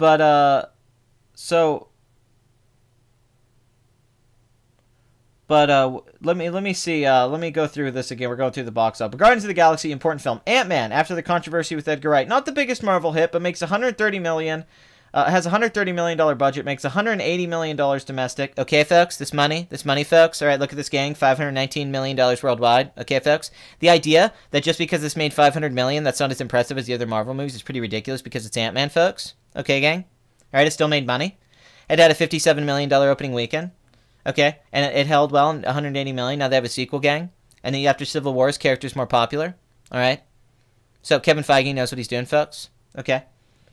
So Ant-Man even makes $500 million worldwide and made $100 million of net profit. Then you have Captain America Civil War, which is basically Avengers, 2.5. Now, this film I actually think was a disappointment financially because it had a $179 million opening weekend. That was lower than Age of Ultron, the first Avengers. And people are going to go, oh, it's a Captain America sequel. Yeah, but it has Tony Stark in it, and he has as much screen time as Chris Evans. And then the word of mouth wasn't that great. People don't bring this up on Civil War. That it was very long, overstuffed series film. If you actually look, it had a 59, 54, 53% drop. The film dropped pretty big. With a $179 million opening weekend, this film should have made like 450, 500 million. Wonder Woman made more money than this domestically, and its opening weekend was 103 million. So that's a very key thing to point out here. That 408 million domestic total, compared to the opening weekend, is a big, big drop. This movie should have made a lot more money. Now, it did make $745 million foreign, and it still made $1.1 billion worldwide and was still the biggest movie that year. But it had a $250 million budget and $150 million in marketing and promotion. So they had a lot of money in this movie. They had $400 million in this movie, and it made $1.1 billion. Now, don't get me wrong, that's still a lot of money, and you could argue that it was a Captain America film and not an Avengers film, but they did hype this film around the group fighting and Iron Man being in it, Spider-Man being in the movie. Spider-Man was in the frickin' trailers, so you can't just tell me it was a Captain America movie and that affected the box office. I think this film was just busting at the seams and was... I don't think it was as much of a crowd pleaser as people like to make it out to be. And it had a lot of dialogue. People forget that the Russo brothers, before Infinity War, they always had a lot of dialogue. But that film still did well. But that film was the one where it's like, well, maybe the Avengers films, maybe this whole thing isn't going to make as much money. And people didn't factor that in at the time. It looked like Marvel might be dying down a little bit. And how much did Age of Ultron affect this is another question, too. Let's see. Come to my office. I still don't understand why it was so bad. Okay, so here we go to this is where things started to be kind of in that middle ground, where movies are making money, but were they making enough money before 2017? Doctor Strange from Scott Derrickson, $165 million budget, $85 million opening weekend, $232 million domestic, which is good. That's a good number. But that $677 million worldwide was very good. It introduced Doctor Strange in a lot of elements. Although I think they honestly could have just introduced Doctor Strange in a movie like they did with Black Panther and Civil War and Spider-Man. I don't think Doctor Strange actually needed his own movie. I think they could have just had the character show up like he did in Thor Ragnarok and be like, hey, I'm here, I'm Stephen Strange. But visually, I like this movie a lot. I don't like the script very much, but this film is one of the best-looking Marvel films and deserved an Oscar for special effects. This is an awesome-looking movie and has great CGI. And Scott Derrickson did a really good job directing it. And I actually know Robert Cargill, and he was also Carlisle from Spill, but I've actually met him several times. But anyway, this film did good. That's good, and it got very good reviews. It actually has like 90% on Rotten Tomatoes, but I thought Doctor Strange was all right. But then we have Guardians of the Galaxy Vol. 2, which was expected to make $1 billion, but that in total, $473 million, was a major disappointment. But still, $146 million opening weekend, $389 million domestic, $863 million worldwide. So over $850 million on a $200 million budget. Didn't do that much better than the first film, which I do think was a disappointment. I do think they thought Guardians 2 would make $1 billion. But then you have Spider-Man Homecoming with Sony and Feige working here. $175 million budget, $117 million opening weekend, $334 million domestic. This film had great word of mouth, $880 million worldwide. See the pattern here. Guardians 2, $850 million plus worldwide. Spider-Man Homecoming, over $850 million worldwide. 2 films in a row. This film made over $200 million in net profit for Sony. Then you get Thor Ragnarok from Taika Waititi. Once again, $853 million. So 3 films in 2017 had an opening weekend of over $100 million from Marvel in the MCU. 146, 117, and 122. This film cost $180 million. $315 million domestic. This puts Thor in the big leagues now. And $538 foreign. So 3 films in the same year opened over $100 million and made over $850 million. This was the telling sign of how well Infinity War was going to do. Because they had Spider-Man back, they put Thor up to a place where his film before this made $644 million. This film made $200 million more than the second Thor, which was not a well-received movie, all because it had a great trailer and they built hype around it. Spider-Man's Homecoming opening weekend was considered a disappointment. Then it ended up being the second highest grossing Spider-Man film unadjusted for ticket price inflation. It's right below Spider-Man 3. And the budget's only under $75 million. Guardians 3, even if it was disappointing just because the hype seemed to be there for the franchise, it still made $863 million worldwide, which anyone would love that total. So you have 3 films, and Spider-Man ended up making more than Guardians and Thor, and all 3 of these films passed Wonder Woman worldwide. And Wonder Woman did better domestically, but all 3 of these films had better worldwide totals. So 3 films in the same year Marvel made that kind of money. That was the telling sign of what was going to come soon, that the Marvel brand was getting people back and being huge again. I'm going through some of your comments here real quick. I didn't know Guardians 2 had a really disappointing foreign total. I think the foreign box office, it was only $30 million more than the first film. I would have thought Guardians 2 was going to make like $600 million at the international box office. It was very surprising. I didn't really get the idea of that, but I don't know. I think Stephen Strange just could have been introduced without getting his own movie. I saw your super chat, Fraser. I have a lot to go through here, so I'm not able to focus on this stuff right now. Are movies those things people used to watch before internet blood sports? Yeah, that's funny. God, I bet Medicare's just making like thousands of dollars right now. I bet he's just getting hundreds of dollars right now. Anyway, here we go with Black Panther from Ryan Coogler, which they turned this movie into a damn event. The media helped them with that entirely by hyping this up. Somehow this film got hyped. It's The Lion King. And it's a standalone movie, which I think helped. I think this is what Guardians of the Galaxy was a few years ago, where it was his own movie. And that's what this film was. It became its own cultural phenomenon outside of the Marvel Universe, which is what's so impressive about Marvel, is they can have a film like Guardians of the Galaxy or Black Panther that becomes big and it's not so tied to the other films in the universe, and that's what's impressive. So this film comes out, and it's frickin' Black Panther. You know, I don't like this movie much at all. I think this is a very overrated movie. I think critics overpraise this. I think they went to go love the movie without actually reviewing it. I don't think many people reviewed this movie properly. It became a event movie. It became something else entirely. The hype that this movie is going to be explored for years. It somehow became the event for, you know, every black person in the United States. It somehow became a film that you had to go see, that it was groundbreaking is what they kept making it. I made several videos on this, so I'm not going to repeat myself with this. But Black Panther, $202 million opening weekend. That was massive. $688 million domestic, $1.3 billion worldwide. So this is a $200 million film. This led in perfectly. I don't think Marvel had any idea. I think if they'd known how well this film was going to do, Black Panther would have been in Infinity War a lot more. I think they knew the movie would do well, like make $600-800 million, but they had no idea this was going to make Avengers money. This became its own Avengers film, and it outgrossed the first two Avengers films domestically, and it passed Star Wars: The Last Jedi, which was a sequel to a movie that made $2 billion. So this film is just an insane hit. It's still in theaters. It's still making money. With Michael B. Jordan and Chadwick Boseman and Michonne. And Ryan Coogler is now in the big time. This is after he made Creed and Fruitvale Station. This now puts him to the top of directors in Hollywood right now just because of the success. Once again, I don't love this movie. I think it's a really flawed movie.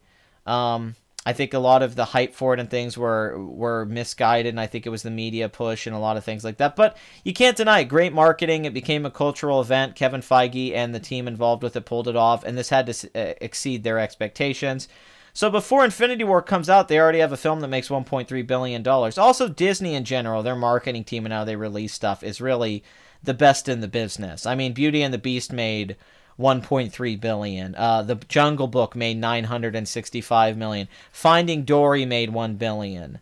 I think The Incredibles 2 is going to make $1 billion. You can't deny what Disney's doing right now. So huge hit. And this led into Infinity War perfectly because they were able to put Black Panther in the trailers and build people up for the Wakanda battle right after this movie's becoming a huge hit. So it all just ties in together. And that's the thing about it. It became a goddamn meme. And now's when I have to leave you, gentlemen. Unfortunately, good night. Couldn't agree more with your assessment of Black Panther. Thank you for being here, Don Draper. I really liked you on Mad Men, my friend. I mean, I thought Black Panther was okay. You know, I didn't think it was, like, bad or anything. Like, it wasn't a bad movie, but I didn't love it. So here we are with Avengers Infinity War, which looked like it could break the opening weekend record, but people weren't sure because of its length and if it had the same amount of hype as Star Wars. And Star Wars came out in Christmas, and this is coming out in the early summer. But it did it. It did it because I think the movie ended up being so entertaining and good that the word of mouth carried it through the weekend and was able to give it this opening. Much like the first Avengers did back in 2012, where the word of mouth was immediately good. This has an A cinema score. So there we go, $630 million opening worldwide, and this is a lock for $1 billion, and I would say we have to see how much further it can go past $1.5 billion, which is also a lock in my opinion. So there we go, Infinity War has infinite possibilities to make money, and this is just part one. Who knows what the box office of part two could be. So everyone involved with this, Robert Downey Jr., the rest of the cast, Kevin Feige, Josh Brolin, the Russo brothers, everyone who is involved with this movie. This is a major success, even for the screenwriters, who first just wrote the Captain America movie, and now they're writing all of the major films. This is a event. And now that it's past Star Wars, Marvel takes its title back from Star Wars, which I don't think Star Wars is going to reach that $247 million opening weekend again. I don't think they're going to reach that Force Awakens number again. So Marvel's thrown the gauntlet down, for lack of a better term. And, you know, Jurassic World even passed the first Avengers. But, yeah, Marvel has taken back its title after Age of Ultron made $191 million. It looked like they wouldn't be able to reach that Avengers number again. And then Black Panther was able to make $200 million opening weekend. But Marvel's back and bigger than ever. And the numbers don't lie, and there it is. There it is, $250 million opening weekend. That is impressive. That's nuts. I think that's higher than anyone could. Some people were saying 275, but I never thought it was going to reach that. But they did it. They did it, man. They pulled it off. Infinity War is now the number opening weekend, which this record keeps getting broken. I mean, you know, it was Dark Knight, then it was, you know, Avengers broke it like soon after. No, Harry Potter did. Harry Potter and the Deathly Hallows Part 2. And then after that, yeah, Avengers did it. Then you had Jurassic World, and then you had the Star Wars do it, The Force Awakens. And then The Last Jedi's opening weekend was $220 million. And then Black Panther was fighting in there, but it wasn't able to break the record. But then, of course, Infinity War, which just makes sense, honestly. But we weren't sure if they were going to pull this off. They did, and there it is. But to say that, but to point out here, let's not ignore that A Quiet Place is still a big hit, and John Krasinski's film is still huge. It took its biggest hit because this movie is just taking. Although Black Panther also this year is a major hit, and it's still in theaters right now. It's still holding very well, 11%. And it's playing at the same time with Infinity War. So, and Rampage, even though it's dropping now, is doing very well worldwide and should break 400 million. So The Rock's box office is staying consistent. And Steven Spielberg's Ready Player One made over 500 million worldwide. Isle of Dogs is not doing very well, and it's just now past its budget worldwide. So this film hasn't broke even yet.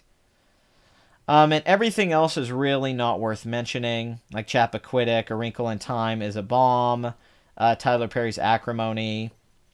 All these other films haven't done that well, and they're not worth talking about. This is the summer of Infinity War, and also, of course, The Greatest Showman, which played from last year into this year and has made 430 million, which is one of the best runs I've seen in a long time.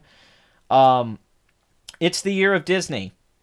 It's the year of Disney. Black Panther and Avengers are already putting it out there, and they have more to come out. There's still a lot of Disney films to come out this year, so we're not done, people. We have a lot more weekends with Disney, and I'm happy that we get to share this opening weekend record together on this one.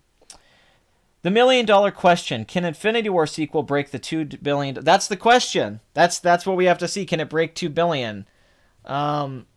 Disney's basically in the game with itself right now. They're not competing against anyone. Like, even Universal and them making the Fast and Furious films, they're not making a lot of profit off those films. Most of that money's going to Vin Diesel and the other people involved. They only made like 100-something million off the last movie, which made $1.2 billion. Disney's just making so much bank right now. Illumination is making a lot of profit with like Secret Life of Pets and Despicable Me and all that. But yeah, Disney's pretty much in the game by itself. And now that they own Fox, they have even less competition, and they have Deadpool now. And I promise you, Deadpool is going to get in the MCU. I was convinced Isle of Dogs wasn't real for some reason.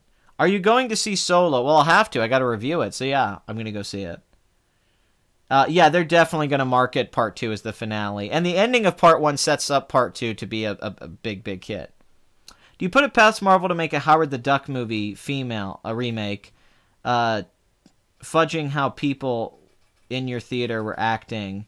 I think Marvel could pull it off. I think they might make a Howard the Duck movie at some point, or at least have Howard the Duck in a lot of a movie. He was at the end of Guardians 1. Hey, Pat, have seen the vid that suggests the Last Jedi Rotten Tomatoes, the audience score is actually closer to... I have seen that video. If that's your question, I did watch it, yes. Let's see, let me go through some of your comments here real quick. Okay, I guess I got through the comments there. I guess there's so much. Do you guys have any questions about Infinity War? Now, let's go to the comment of the week. Hold on real quick. How does Bruce know Thanos is coming? According to Thor Ragnarok, Bruce doesn't know what happens when he's the Hulk. He was asking about Sokovia. Well, doesn't he have more control over the Hulk now? But anyway, here's the comment of the week. This was what I brought up earlier. I hate when people don't do what's necessary because of the feels. So you don't like human beings being human. It seems like a really dumb argument to me. Absurdly dumb. Sorry, dude. Do you just not understand human emotions or something? Are you a robot? God, the hyperbole here is just absolutely astounding. Although this guy is a fan of mine. But dude, come on. Absurdly dumb. Yes, yes, not killing the Vision to let half the universe die. That's not a valid point of contention for me. No, am I a robot? I don't think you understand the real world if you think people don't kill other people or make sacrifices to save people. You're ignoring the context of the situation that half the universe is going to get destroyed if they don't kill the Vision. Human emotions aren't that... They're not that insane. People aren't that emotional to let half the universe die, okay? Do you not know that the atomic bomb happened? Do you not know anything about actual war and history and the things that have happened? People do stuff like this all the time in the real world, and it's not on this scale. So this idea that, like, oh, you wouldn't kill your loved one to save half the universe. Anyone would that had any kind of morals that cared about the universe on any... It wouldn't even be a hesitation. They would do it because the circumstances are apocalyptic. These are apocalyptic circumstances. It's not like, hey, would you want to save the lives of 5 people by killing your boyfriend? It's like, no, do you want to save the universe by killing your boyfriend? That's a much, much different circumstances and human emotions. And it's, you can't just throw out the human emotion thing, but sorry, I love your videos. I just think this is a huge complaint you have that doesn't make much sense. You even admit yourself that Star-Lord, that it was in line with his character. It is just one of those personal gripes you have, but it's not actually... Yes, I said that very clearly in the video, that this is a personal gripe I have with writing in movies. But that's what I said. Dude, we are freaking emotional creatures. Just saying it's for the feels is ignoring a large part of what makes us human. This isn't a film that's exploring the depth of humanity. This is not Blade Runner or a deep piece of sci-fi, so I find it insulting that you're implying that I'm supposed to view it that way. That these characters are going through deep emotional things and that they're exploring these things. Because Thanos is... I already explained this. Thanos' story makes no sense. T'Challa doesn't question what they're doing. Nobody actually has a conversation. Captain America just says it in a throwaway line of dialogue. Part of being human is also not being idiotic and making logical choices in life. It's not just saying... It's just not doing things because you're selfish. That's... Especially in wartime. And this is... People make sacrifices in war throughout all of history. Do people make bad decisions based off emotions? Yes, of course, all the time. People give people money they shouldn't give money to because they feel bad for them. People, they get angry and they overreact to things. Of course, people have emotions, but you seem to be ignoring that the entire universe is on the line here and the lives of everyone that they love. It's a very epic thing. It's not like it's an intimate thing. If they did the same kind of explanation in a drama film, in an Academy Award type film, or in a supposed to be a deep sci-fi film, people would mock this as bad writing, and that the characters weren't very smart. But because it's a Marvel film, you're trying to act like this is some deep exploration of humanity, which it isn't. You admitted yourself Star-Lord is an emotional guy. I just don't get it. These are human beings. You keep saying human beings like that's some blanket term for people to make illogical choices. They're going to make decisions based off emotion. All human beings don't make decisions just based off emotions. That we wouldn't have scientists. We wouldn't have leaders. We wouldn't have... Not every decision you make is just based off an emotion. That's just not true. You go to get a better job because it pays more money. That's not an emotion. That's because it pays more money, and more money is what you want to make. Like, there's things like that. You go to put gas in your car because your car needs gas so you can drive it and it doesn't run out of gas. Not every decision's based off emotions. And I know these are life and death stakes, but it's been reiterated to the character several times, the stakes of it and what they need to do. And they have a pretty good plan, and the writers use emotion to avoid the plan being executed. That's my issue. They don't come up with a way for Thanos to stop the characters from winning. They make the characters do that themselves because of feelings. And that's it. And that's a very cheap, manipulative, and forced way to make people feel or fail. The characters didn't fail because their plan was bad, and they also didn't fail because of Thanos being so much superior to them. They failed because when the story required it to happen, people all of a sudden became very emotional about doing what's necessary. Now, my problem with this is that all the Avengers have shown themselves being willing to sacrifice themselves to save lives. Captain America's been willing to sacrifice himself. So they're willing to die themselves, but they have an issue with killing the Vision when it's themselves. Now, I can give Peter Quill a spin because, once again, Peter Quill is stupid. But the other characters with the Vision are not stupid. And also, I really don't think Peter Quill is that emotional that he would punch Thanos in the face and not wait for the Infinity Gauntlet to come off, which they could bring Gamora back to life. And they all know this. They've all been explained this. Why would he do that in emotions? Okay, he's upset that she's dead, but earlier in the movie, he was willing to kill her. He pointed the gun at her and was willing to kill her. So Star-Lord had already accepted the fact that she could die. And then after he finds out she dies, and they're all telling him, like, and why didn't Nebula grab Star-Lord? Where the hell was Nebula during that scene? But Tony's telling him, like, Peter, calm down, dude, all right? Like, you're being a dumbass. We almost have this off. If we get this off, we can beat this guy, which would be real revenge. And I think most people, and I mean this, most people could separate their emotion in that moment. I don't think that's... I even think Peter Quill, as emotional as he is, could sit there and go, you know what? I'm just going to wait 30 more seconds while they pull the gauntlet off. Then I'm going to get emotional and beat the shit out of this guy with the Infinity Gauntlet. I think he would think about that. Like, let's say you're in a street fight with a guy, and during the and during the fight, people hold the guy down. They're like, hey, this guy killed your daughter. And you're like, what? And you start freaking out. But they're like, hey, wait a minute. If you just wait 30 more seconds, we can make this guy suffer more than he'd suffer any other way. The guy would usually go, yeah, let's wait that 30 seconds so we can make this guy suffer more. That's what most people would do. They'd be able to rationalize it just enough, even if they were emotional in that scenario. If you can make it worse for the person. Also, why wouldn't Peter Quill be thinking about everyone else in the universe, or his friends like Drax, Rocket, Groot, who all died because of this decision? He only cares about Gamora? And we've also all seen Peter Quill make decisions that aren't just emotion. Now, they did this with Drax in Guardians of the Galaxy. Drax did something like this that brought the bad guy to the movie, and that made sense because of Drax's character. Thanos killed his whole planet and family, so he wanted to fight the bad guys, and he's like, let's bring him down so I could fight Thanos. Why wasn't Drax the one that made the dumb decision at the end of the movie? It's in line with his character. Peter Quill is a schemer. He was a criminal. He was a guy that did con jobs and all that stuff and was clever enough to be able to do that stuff. Now, all of a sudden, he doesn't have enough common sense to know that they need to get the Infinity Gauntlet off, and then they can kill Thanos. He can't wait that amount of time. It's very convenient for the writing of the movie, like a lot of things are convenient. It's convenient that the Guardians get a distress signal from Thor and run into him, that they happen to be at that part of the galaxy to go find him, that nobody else went to go to help Thor out at that time. It's convenient that the attack on Wakanda is happening simultaneously while they're trying to remove the stone from Vision's head. It couldn't have happened a few hours later. It's convenient that Thanos is just now picking this time to get all the Infinity Stones, that he's just now going to get the Loki, to get it from Loki, and decides to go to Earth and all that, and they're on there. This is the day he decided to do it. Up until this point, he has one stone. It's very convenient.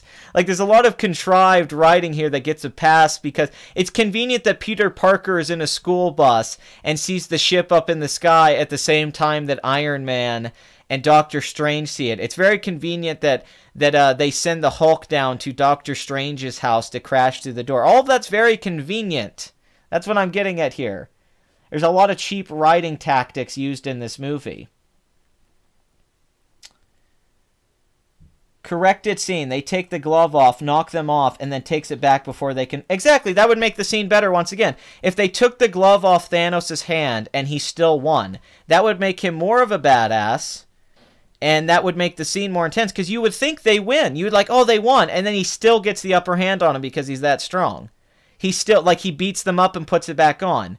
That would have been better, like the scene where he reverses time. That's a good idea, because it's like, okay, well, she made the sacrifice, but at that point it's too late. But just to let it be Peter Quill being emotional, even though Chris Pratt does a good job acting in the scene, and I don't really hate the scene or anything, it's cheap. That's cheap writing. That's not how adults act. If you think an adult, you try to tell me, do you not get emotions? No, I'm just like, I even had a conversation with my girlfriend about this. We walked out of the theater. I said, well, hey, could we shoot each other in that? She goes, yeah, I'd shoot you in 5 seconds if it was to save half the... I go, yeah, I'd do the same thing. I wouldn't even hesitate. It's like you guys, it's like you don't have good morality and ethics. You actually think that your family, your life, your thing matters more than other people. That means you don't care about the universe and other people. That's just more of a poor reflection on your own personal morality and not mine. I think the more human thing to do is to save trillions of lives. I don't think the more human thing to do is cry about your girlfriend. Like, are you kidding? Like, what? That's just not how... No, you're not an adult. You need to grow up if you feel that way. If you feel like... If you can't be that way, if you're like Scarlet Witch, where you're like, I don't want to kill my boyfriend because I love him, but it would save the day, you're a very immature person. You're not some complex, flawed human being. You're immature, and you can't think logically. And I'm not a fan of that kind of writing. No, it's not true. People do this stuff all the time. That's not true. Saying it and doing it are two different things. That's completely wrong. That's completely wrong, Will. People do this kind of stuff all the time. Many families have killed their own children. Instead of giving them pain, they've poisoned their children. In many countries in the world, people have killed people. Many people have killed loved ones. This happens a lot. Parents would kill their own kids than make them suffer in another way. That's a completely wrong assessment. Would do one thing in a situation that they've never been in. People have been in intense situations. It's like when you're willing to risk your own life for a loved one. Also, we're talking about the destruction of the universe, and these characters have been in these situations before. That's what I don't like thing. Is that the other characters, they have been in apocalyptic situations before.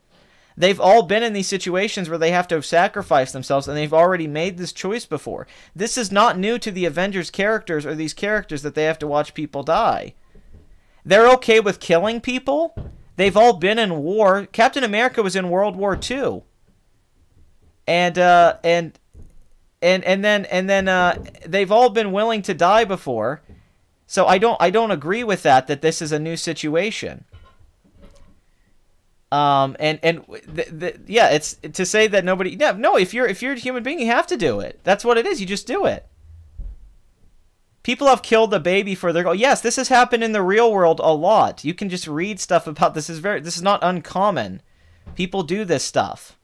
It's like when the woman suffocates her baby at the last episode of MASH when Hawkeye's on the bus with her, so the people don't get caught.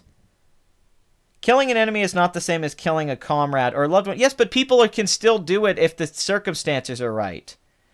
This is why it's cheap writing, is that the characters don't really have a discussion about these things. They just go, well, I don't want to do it. Captain America and T'Challa and them don't ever challenge Scarlet Witch or Black Panther. They don't ever say to her, well, why don't we just kill him and maybe this will work better? That's lazy writing. They don't have conversations about it. The only conversation they have is, well, we shouldn't do it. Cap wasn't even willing to kill Bucky when he was under mind control. Yes, but that wasn't to save half the universe.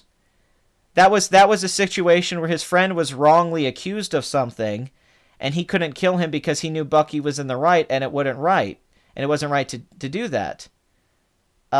It's not to save half the universe. The characters would all go, yeah, we have to save the universe. You may think about it for a little while, but they had a lot of time to discuss this, and you would just come to the logical conclusion. Also, Wanda and the Vision's love story is not that well fleshed out or written. These are not wonderfully written, developed characters, so that's another problem with it. They're kind of in Age of Ultron, and they have a little bit of scenes in Civil War where they cook together.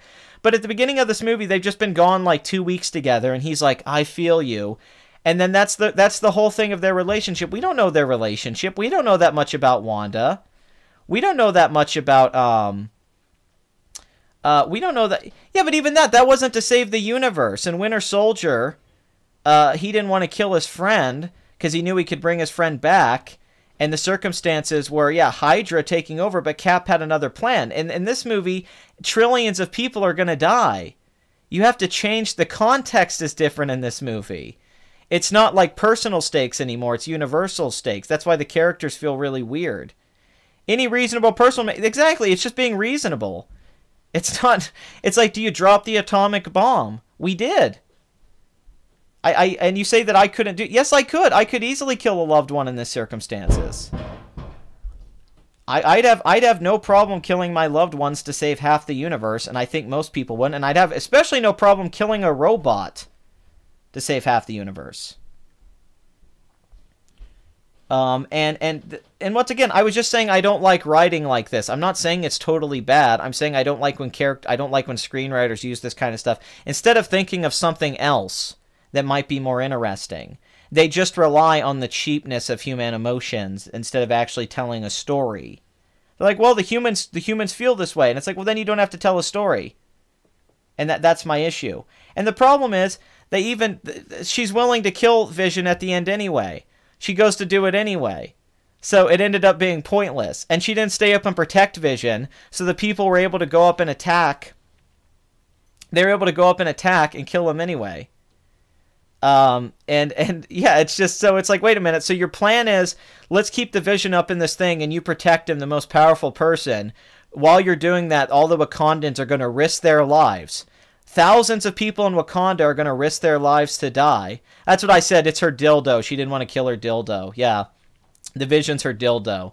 And so thousands of Wakandans could die. Black Widow could die. They could all die just so the Vision doesn't die? How does that make any sense? Why would T'Challa be okay with this? Why wouldn't he say, listen, you either kill him or you get him out of here? Because that doesn't make it, like, why would T'Challa care about the Vision? Why didn't he ask them what the hell was going on? As soon as all the enemies show up, they should have said, Wanda, you got to go kill him. There's no more time. But they never really talked about it. She just jumps out the window and starts fighting with them. And they're like, okay. And then the Vision has to leave the room because there's nobody there to protect him after that. So the characters just keep making stupid decisions and changing the plan on the whim of the story. They don't stay consistent with this. Like, Wanda needed to stay in that damn room and follow it through. Once she goes out, that makes the whole plan pointless.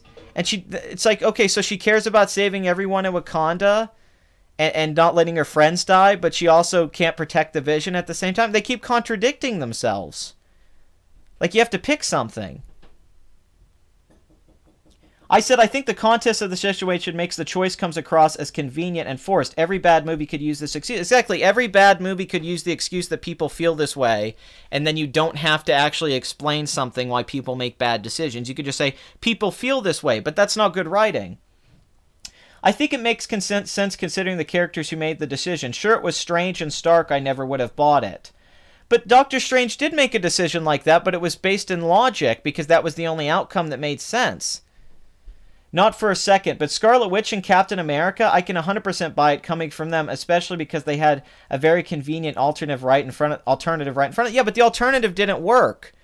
That was the thing. As soon as the army showed up, they should have killed the Vision. She told T'Challa, I don't have enough time to do this.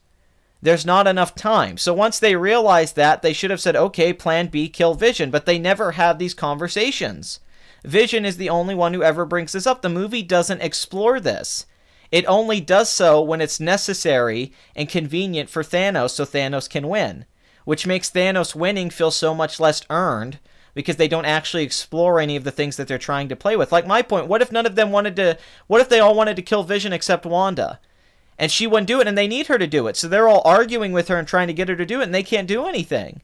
So they have to fight this battle they don't want to fight. Wouldn't that be more compelling than them all going out like morons and sacrificing themselves when they don't necessarily have to? The only reason they have to open that part of the shield is because of the Vision. If it wasn't for the Vision, they could all just sit there and let the barrier stay and watch people kill themselves and keep ripping through. But they don't do that only to protect the Vision. Why would they do that? I could get maybe Scarlet Witch. I can buy that she doesn't want to kill him, but why is everyone else so okay with it? And why is nobody questioning it and going, why? That's the thing about Saving Private Ryan that I brought up. They go, why should we die for this one guy? Nobody ever asked that question in Wakanda. Nobody ever goes, why should we die for one guy that we don't know? They just go along with it and don't care. Why? Why would they do that? It doesn't make any sense. Like, yeah, and Vision even asked him, like, shouldn't you respect his request to kill him? And that he's correct and smarter than anyone? How does that make any sense? And I really like this movie. I thought this was a really good movie, and I really enjoyed it. But, like, I was waiting for them to ask this question. I was waiting for T'Challa to go, well, I'm not gonna have this fight. You need to go kill him, okay, Scarlet? Like, I'm sorry, Wanda, you have to do it. No one ever brings that up. They're all just okay because Cap says that we shouldn't have to sacrifice one life to save the universe. I was like, what? What? At least when push came to shove, Peter Quill did try to shoot Gamora. Yes, which makes his decision at the end more silly because he did accept that he had to kill her already. And he was willing to do that, but then when he finds out she's dead, he acts crazy even though he tried to shoot her earlier. So what, is Peter Quill that emotional that he can't remember, like, a couple hours before that he'd already went to go shoot her? and now they're about to beat the guy that killed her, and instead of just defeating the guy, he doesn't listen to anyone and punches him in the face. I mean, I don't know. I don't totally buy it. I mean, I can give it a pass, but I don't think it totally hits home. And I'd like to see you or any other man be able to unflinchingly shoot your girlfriend in the face. I could unflinchingly shoot my girlfriend in the face, and I know you're going to say that I'm saying I could. And my girlfriend, I would expect the same from her to save half the universe, because I'm not a selfish, bad person. Because I'm not a psychopath. Because I'm not a moron. And if I was a superhero and half the universe was going to die, and I had a robot friend, or I had a girlfriend that I'd only had for a short amount of time, really, they just started dating recently, and I had to kill her to save the universe, yes, I would. Just like at the ending of the first Guardian, Star-Lord goes to grab the Infinity Stone, and he's willing to die because he wants to save the galaxy. And just like all the characters hold hands trying to save the galaxy, these characters are willing to kill themselves, but then when it comes to the idea of, well, I have to kill each other, and the people are willing to die, they pussy out, and it makes them not feel heroic, and I don't think it makes them feel more human either. I think it just makes it feel like, oh, this is convenient so Thanos can win. Instead of Thanos outsmarting the other characters, he just wins because characters let their feels get in the way. And I don't like writing like that. That's a pet peeve of mine. That doesn't mean people can't do it and enjoy it, but I've never liked movies written that way. I've never enjoyed writing like that. I've always found it very cheap, and there's better ways to write things. Game of Thrones used to be great because it didn't do that for years. Now, Game of Thrones makes that mistake now, but in the early Game of Thrones, the show, what made it so good is that characters made decisions that made sense, and there would be consequences for making decisions, and characters typically didn't do emotional things. Joffrey did because he was like a psychopath, but like Tywin Lannister made good decisions. Tyrion would try to make good decisions. Ned Stark was stupid. He made some bad choices, but he still, from the information he had, they were good decisions from his point of view. Robb Stark made some dumb decisions, yes. But there's consequences for it. Robb Stark made bad decisions. He died. And that's the kind of thing you're like, but it was better done. There was more reason for this because they had honor, and there were certain things that they were stuck to with royalty and family. And Robb Stark had the sense of honor the Starks had, and he had to stay loyal with it. And he got betrayed by his mother, and all these things happened. In this movie, Star-Lord just, randomly decides, I'm not going to do what's necessary, even though he was going to do it earlier. He was going to kill Gamora earlier, but then he can't wait later to not kill Thanos. And then why would T'Challa, a genius, why would his sister, a genius, why would all these characters that are smart put up with Scarlet Witch and Captain America's plan while people in Wakanda are almost about to die? They're almost about to all die. Why does the Vision's life matter more than all of their lives? That's not ethics. That's not morality. That's really you being a piece of shit. That really is. That's all it is. They're bad people. Then there's the thing with Peter hitting Thanos awake, which is again is in his character. Though I can see your point with that one, I almost yelled at him. And I said I had a hard time putting any of the Avengers putting themselves above the safety of the universe. They're putting their own will and emotions above the safety of everyone in the universe, which I don't buy, because the characters have been established in the other movies to be willing to die, but they're not willing to kill. And they kill people. Do you remember in Civil War when the building blows up and they kill all the innocent people, all the casualties at the beginning? And later when they tell Cap, like, hey, you got to be ringed in, he's like, no, I'm not doing that. That's bullshit. Those people died, and this is what happens in war. It sucks. But, we saved more lives that way. But then they're okay with they don't want to kill their friend, but they'll let casualties die throughout Civil War and the other movies. All these people die and they understand. Like Captain America, that was his whole point in Civil War that he was trying to get across to them. And now he's like, I don't have to kill this guy. It's like, what happened to the idea of the casualty thing, Cap? Is that just gone now? So anyway, the Wilster Pro kept coming back and all that of things. And then we got T. Mai, who seemed very upset about this. I don't get how you call something forced when you acknowledge that it's character-based. It can be forced and character-based at the same time. Star-Lord can make decisions based off his character, but can it still be forced writing and a trope? It can still be a cliche writing technique that feels forced and manipulative and artificial. Even if Star-Lord's character, it is consistent with him, it could still feel like a forced moment just so Thanos can win. That's what I was complaining about, is the writing and the setup of these situations. Not necessarily that Star-Lord makes that decision. When I say I hate that characters make decisions based off the feels, it's because I don't like that kind of writing, because it's a very cheap way to write a screenplay. Anyone can write this way. I could easily write a story where characters do things based off their emotions. It's a lot harder and more challenging and more fulfilling to write a script when you don't have to do that stuff. Even in the video, you say it makes sense that yet say it's forced. You seem to go back and forth between saying the reason why it happened makes sense and saying that it's not how things work in real life. I don't go back and forth between those points, actually, no. I keep arguing specifically of it as a writing trope and the kind of writing it is. And even though that it makes sense that Peter Quill's an emotional guy, I still think under the circumstances he could be able to hold himself back for 20 seconds. And the Vision stuff doesn't make any sense to me because of the context that half the universe is going to get destroyed. And they're willing to sacrifice everyone in Wakanda, but they don't. But the Vision's life. So, okay, so T'Challa's supposed to let his guards and his family members die to save the Vision. So what is that? It's a contradiction. It doesn't make any sense. If you want to save one life, okay, but then you should try to save everyone's life. Why is his life valued more? That doesn't make any sense. They don't have a conversation about this in the movie. They just decide this is the thing to do. I wouldn't mind it if it had been discussed. It's not discussed. You guys are adding complexity to the movie that's not there. It's not there. They don't have deep moral conversations about death and what it means to kill someone in this movie. They just go along with what everyone decides to do. The only people that make logical choices are Tony Stark and Doctor Strange, which it makes sense, but still, like, I don't buy that everyone in Wakanda is that stupid. And they're logical people, and I don't. Although granted, they do fight like tribal idiots to decide who their king is. It's odd. You disregard anything that's character-based and only acknowledge it is believable or earned for plot reasons. That's the thing. It is only earned for plot reasons. That's the thing. It's convenient writing. Just like Thor meeting the Guardians is convenient with his distress signal. The attack happening simultaneously while they're trying to get the Infinity Stone off Vision's head. Captain America, Black Widow, and the Falcon showing up conveniently when the Vision and Scarlet Witch are getting attacked and almost killed. All of these things are very convenient for the plot. It's a contrived screenplay.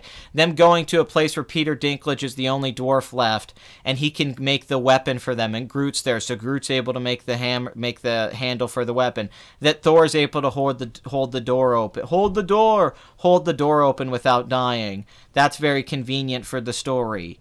There's a lot of things like that in the movie.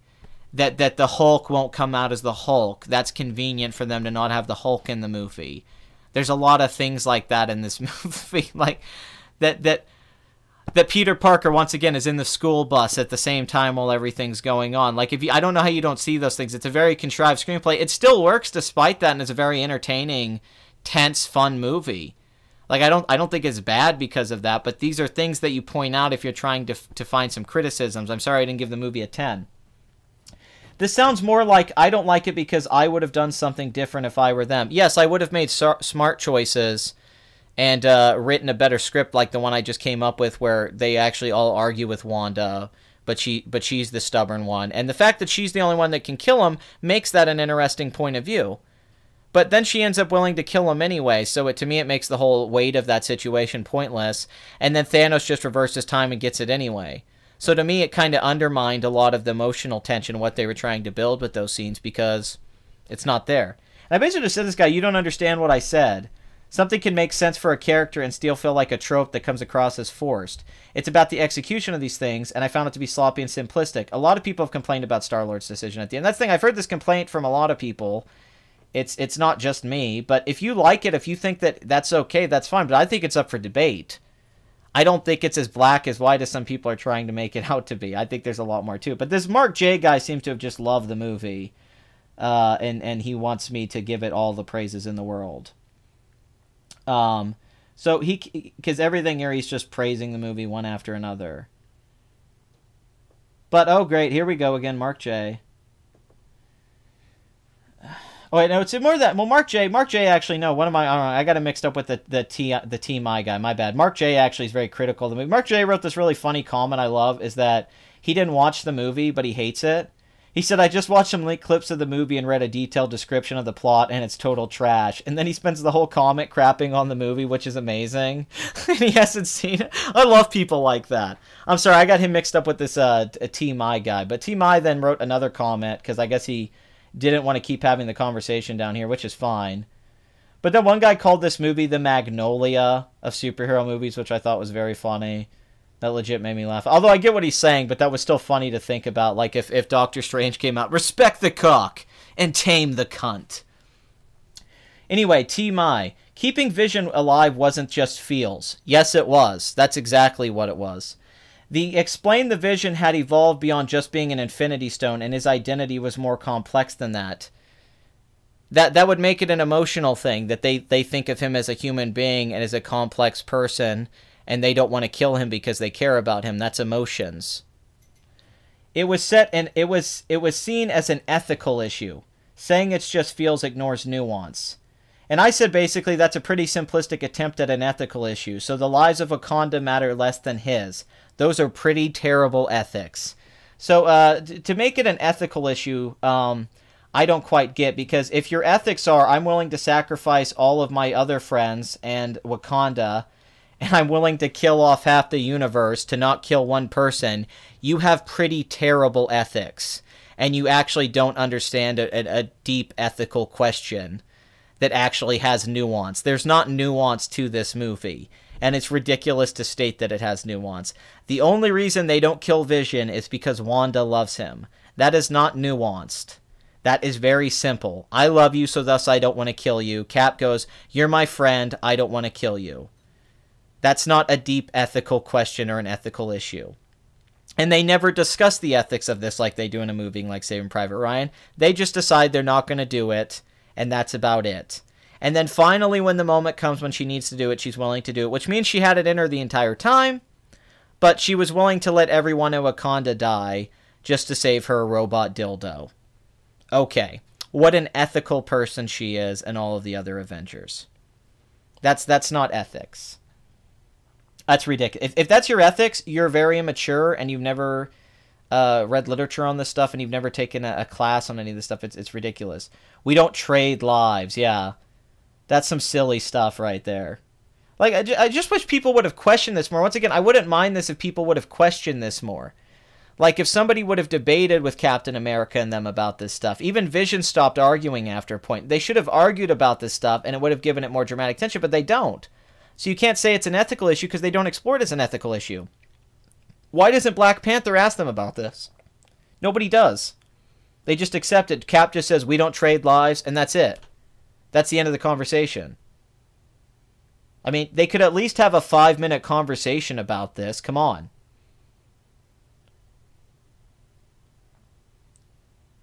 Yes, the needs of the many outweigh the needs of the few, or the one. Exactly. Exactly. Or the one. Yes, your one individual need does not overcome the needs of the many. The needs of the many outweigh the need. That is good writing. That's why Wrath of Khan has a powerful earned emotional death, and Vision's death doesn't feel that emotional because it's not that well not that well thought out, quite frankly. It's very simple. And that's just what it is.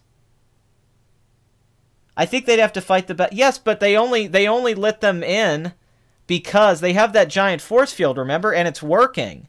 It's keeping a lot of the enemies out, and then he goes, we can't protect Vision if we don't open this up. So they didn't really have to have the fight to the same extent. They didn't have to charge. They could have just sat there and waited a while and killed most of the enemies before their barrier broke.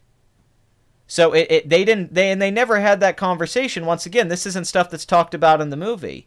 And they're only having this battle because they have the Infinity Stone. If they didn't have the Infinity Stone, if they had already destroyed it, we don't know what Thanos' children would have done or his enemies. They would have nothing to be fighting for. Why would they attack them if there's nothing to fight for? Just to kill them for no reason? In a battle that they could lose, and they do lose, actually? So that's why it doesn't work. The only reason they dropped their force field to fight them is because of the Vision. This is said in the movie. This is him saying to this is them saying like, hey, we can't let him kill Vision. T'Challa says that. Otherwise, the barrier was working. Or like when Wong uses the thing to cut off the guy's arm earlier. Why didn't they keep using the teleportation thing to cut off the body parts and teleport these things? I don't like. They don't seem to talk about anything. They just do stuff. Like, none of the characters seem to think about anything. None of the complaints about The Last Jedi hold up. Oh, come on, dude. Really? That's like you saying that any flaw with any movie doesn't hold up. You're saying it's a masterpiece and there's no flaws. It's okay if you like the movie and you think some of the criticisms don't hold up, but to say all criticisms don't hold up, that's like me saying everyone who praises everything about it doesn't hold it up. That's just not true. That's a bias, and that's as exaggerated as somebody who hates the movie and is negative as somebody praising the movie. Some criticisms to things are valid, even great movies, and some positives are valid, even to bad movies. I guess this was more actual possible way to save Vision. It could make more sense. They didn't talk about it. You know, like, nobody talks about it. That's the main issue. He had the time stone by the time he got there, so there's no reason he would just undo the sac. That's the problem with the writing once again, though. Like, everything in the movie's so contrived and convenient. So they have this whole big scenario that you're supposed to emotionally care about where we can't kill the Vision, and then it doesn't matter anyway. So all the stuff that they build up for drama and tension and emotion doesn't mean anything, kind of like the ending of the movie, because we know they're all going to come back with the Infinity Gauntlet. So ultimately, it's a movie where nothing matters.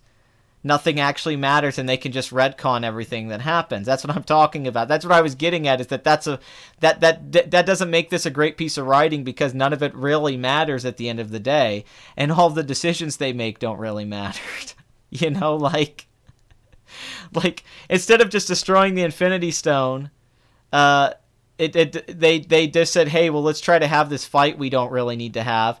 And then Thanos comes, and she's killing him, and then he reverses time. But it would have been a lot harder for Thanos to reverse time the way he did if the Vision wasn't right there near him. They could have destroyed the Infinity Stone and then maybe locked it up somewhere so Thanos wouldn't have as easy of a time. But because of all that stuff, that's the problem with the Infinity Gems. They do whatever they want them to do. Yeah, it's just whatever the writers want.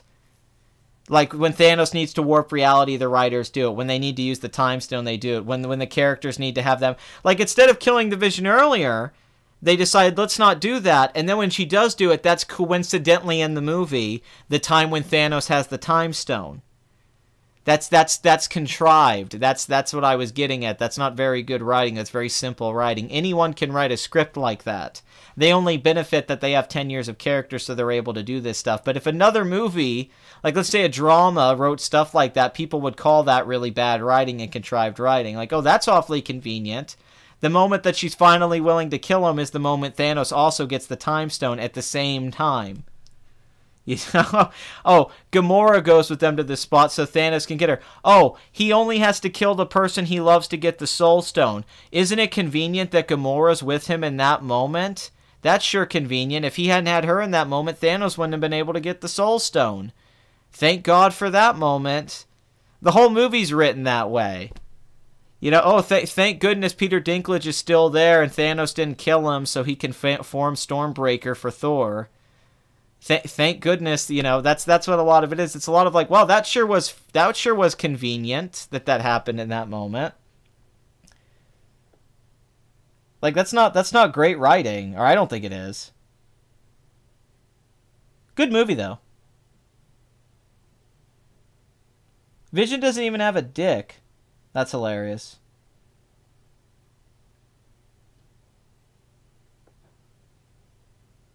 But once again, if people feel differently than me and they enjoy that stuff, that's fine. But I just hate this idea that it's an ethical or a complex moral question or something like that. The movie doesn't have that kind of weight to it because Thanos can just make everything void. Like, it doesn't matter.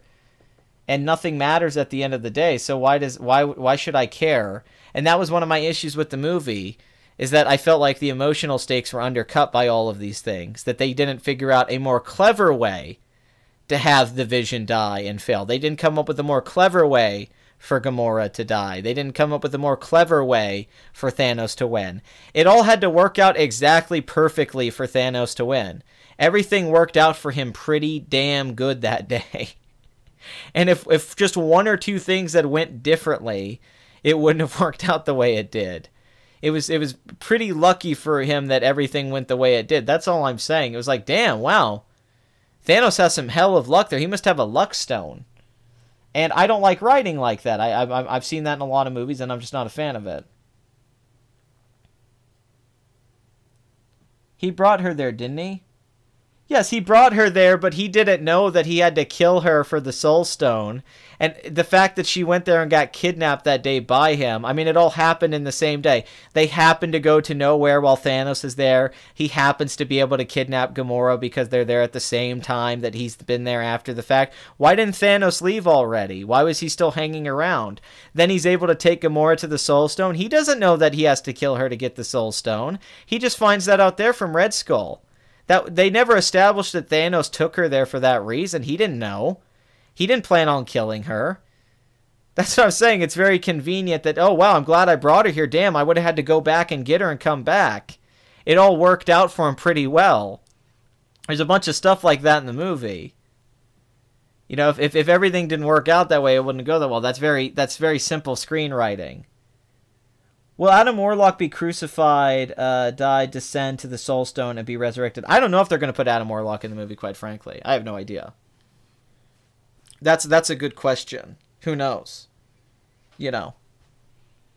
But yeah, it's okay when faceless civilians die, but it doesn't matter when our friends die. It matters when our friends die, but when a bunch of civilians die, we don't care. Okay. He didn't know how to get there. She did, though. Yeah, no, I get why he takes her there, but it's convenient that that's the way to get the Soul Stone, is what I'm saying. That, like, you have to kill your loved one, and she happens to be the one that knows how to get there. It's her who knows it because he sent her out there to do it, and she happens to be there with him when he needs to kill her to get that Infinity Stone. Like, what if somebody else knew where the location was and Thanos didn't have Gamora? Yeah, but you guys don't see how that's contrived? That's convenient. That she's the one that he has to take there to get the Soul Stone. There's a lot of stuff like that in the movie. Like, it's very basic, right? Like, that's very easy to do, to write a script like that. And that's kind of the thing. Like, hey, let me write this. A character has to do this, and they need to have this thing. So I'm going to write this so they can go there. It's not like a clever way to get there or with this, any kind of surprise. It all has to work out specifically that way. So that makes it feel manufactured and not like organic storytelling where things are happening and we're not totally expecting it. You see the blueprints of the screenplay while you're watching the movie. You guys are all seeing it, explaining in the chat. You all understand it very clearly, A, B, C. That's what I'm saying. I don't like writing like that. It's blueprint screenwriting. It's not, you know, writing a unique story. I don't know, Pat. Scarlet Witch didn't kill Vision. Star-Lord hit Thanos. Vision doesn't have a dick. What was this a good movie? like Gamora knowing where the Soul Stone was. Like, why didn't Gamora just kill herself? I know she tried to, but why didn't she just kill herself before that? Why did she wait till that moment? If she knew that she was the only one who knew where the Soul Stone was, she should have just killed herself. Like earlier. She just waits to try and kill herself when they're at the moment where there's no other option. That's very convenient for the movie. Why didn't she just slit her throat earlier? Why did she ask Peter Quill to do it? Why didn't she just stab herself? She could have done it right. She should have just told Peter, like, hey, I'm going to have to kill myself because Thanos what he's doing. And that he has her sister, Nebula, who tries to kill him, and that's how he's able to get her the information, finding out where it is. So if he didn't have Nebula, he wouldn't be able to use that against her. And then she wouldn't be able to find out where it is. And then he wouldn't have to go there with her and being there with her. And then Red Skull's there and saying, hey, you need to kill the person you love. And Thanos only loves one person, and it's Gamora. And that so happens to be the person who knows where the thing is. That's very convenient. Like, that's not great writing, people. In this movie, much going on. I can't really criticize them for not developing an especially nuanced story. I don't disagree. It's just people were trying to argue back to me that this is a complex, beautiful movie and nuanced, and it's just that's not true. It's like you're ignoring the kind of movie it is. It's not a movie about story. It's not a movie about themes. It's not a movie. It's about good guys versus the bad guy, and watching these characters play off of each other with funny dialogue. In Thanos winning and being like, oh, everyone died. That's all there is to it. It's nothing deeper than that. This isn't something that's worth analysis and exploring. That's all I'm getting at is, I'm just saying that was what I was talking about. I'm not really a fan of that kind of writing. But it's okay. It doesn't make the movie bad. But the weakest part of this movie is the script. It's the filmmaking and it being a sequel to all these other movies and the funny dialogue and the actors, but it doesn't have a great story or script. You always have the time to do stuff like that. Less is more. They could have scaled things down and actually had more conversations and nuance. Yes, there's ways to do that stuff. Not without... I disagree, because honestly, you could cut an action scene or two. You could cut some of the jokes out of the movie and have it be dialogue about these things. You could cut some of the jokes of the movie, and there's a lot of jokes.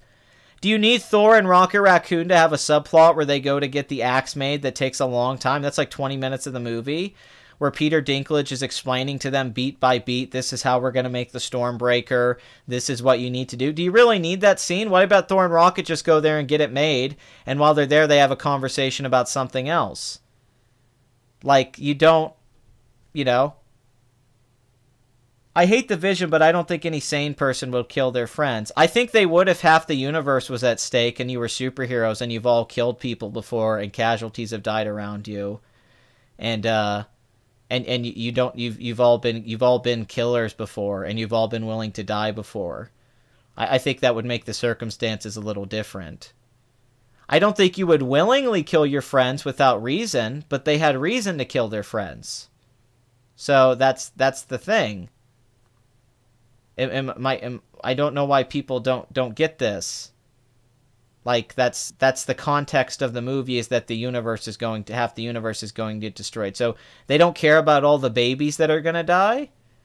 They don't care about all the children. They don't care about all the families. They don't care about all the mothers and fathers. They just care about their friends more than everyone else. That's pretty shitty. That's a pretty crappy superhero story.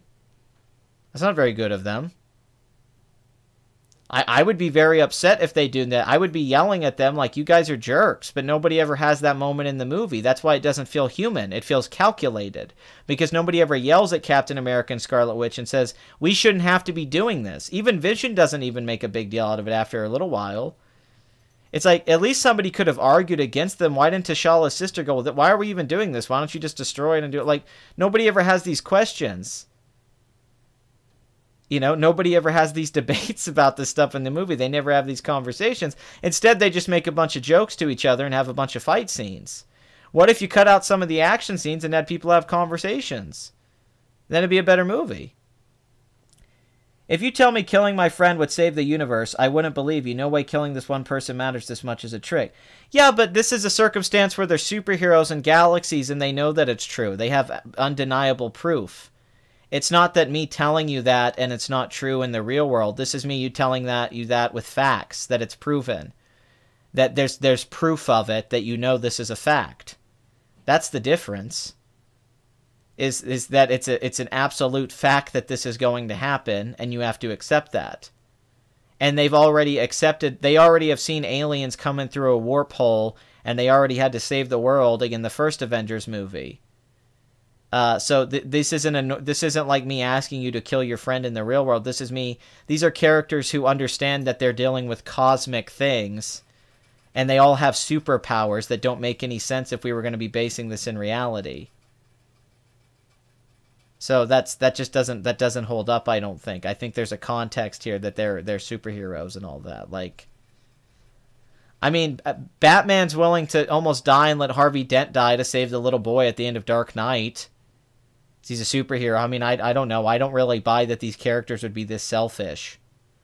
I think they would be upset that they had to kill their friends. I don't think they would be happy about it. I would kill my friend to save the universe, but it wouldn't be without a second's pause and hesitation. I agree, but there's longer than a second pause and hesitation. They come up with this whole elaborate plan not to do it, and then they're willing to let Wakanda die. They're willing to let everyone of Wakanda go fight for this guy. They don't know Thanos has the Time Stone. All they know is that people are coming to get the Vision Stone, and they're going to have to fight off this horde of enemies. So from their point of view, it's like, well, we could avoid a lot of this, and what if we lose? What if we lose the battle and they take the stone? Then this was all for nothing. Wouldn't the logical decision just be to take the stone out and see what happens? I understand they should hold your position, but I understand why the audience can't hold that perspective. I mean, I get that. I get why somebody would feel that way, but I think it's somebody thinking of their own morality and and their feelings about things to be more important than others. And I think that's kind of the issue here, is that these are supposed to be ethical characters and people with high moral fiber, and altruistic characters at that. And they don't want to put the sacrifice, and the movie's about sacrifice, but they don't really care. And that's kind of my issue here, is that I feel like they're characters who are contradicting themselves, and they're not actually being nuanced.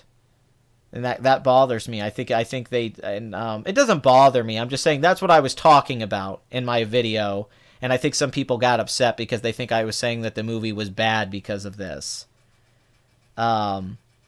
And that wasn't what I was saying at all. I like the movie. I was just saying that, I'm not a fan of that kind of screenwriting, and that was it. I didn't want to give the movie a 10, and I was explaining why it's not a perfect movie or a masterpiece.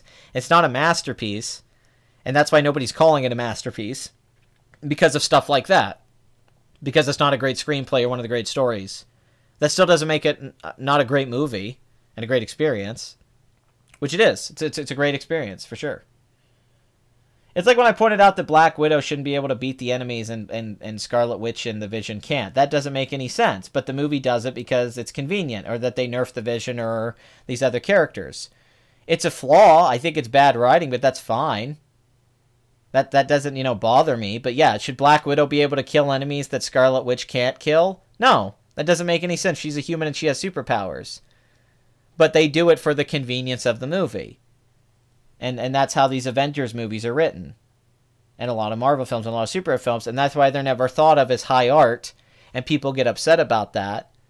And then he goes, well, I'm trying to explain to you why that is. No, I get that it's a fantasy and it doesn't have to make sense or be logical or anything. But that's why I was a fan of stuff like Game of Thrones. That's why I'm a fan of stuff like The Godfather or Stanley Kubrick films or Tarkovsky films or... They actually explore these things and have depth with them and really think these things out. They're filmmakers and writers who are really trying to think these things out. And this movie doesn't do that. And that's all I was trying to say, but apparently to some people it did. But and for me, I don't think Vision's that emotional of a character, or Wanda, and I don't think their relationship was that developed either, so it felt forced to me. I don't think their romance was that developed. It kind of was just there in the movies. And we're just supposed to go with it and care about them, but I don't really care about the Vision, and I think the dialogue I feel is really badly written, and I think it kind of hurts that relationship. It doesn't really hit home like it should, that you care about them not killing each other. Oh no, Game of Thrones definitely has fallen apart, but back in the day, what made it so good is that there was a sense of logic to this stuff, and it made sense. And a lot of this movie, when you actually break it down, when you nitpick, which I'm doing, I'm nitpicking, you break it down, a lot of it doesn't make sense. And this is true for a lot of movies. Obviously, there's a lot of things, even great movies have this mistake. But, I didn't want to do a whole live stream where I just blindly praise the movie and don't talk about anything negative or things that bothered me. There's things that I noticed and they were observations and I was trying to point it out because I'm a critic. I'm not a guy that's supposed to sit there and just praise the movie blindly and say all the things that were great about it. I'm trying to point out other things in the movie. But I get why that would upset some people, though. I'm not saying that I'm right or better than anyone or something like that, but I'm just trying to get across that, that's all I was trying to do is find some observations and things that I studied from. Just like David Stewart did his video explaining how Thanos' plan doesn't make any sense and it's an overpopulation fallacy. We're allowed to discuss these things. We're allowed to discuss these things and have a discussion about it, but a lot of people don't want to have a discussion about this stuff.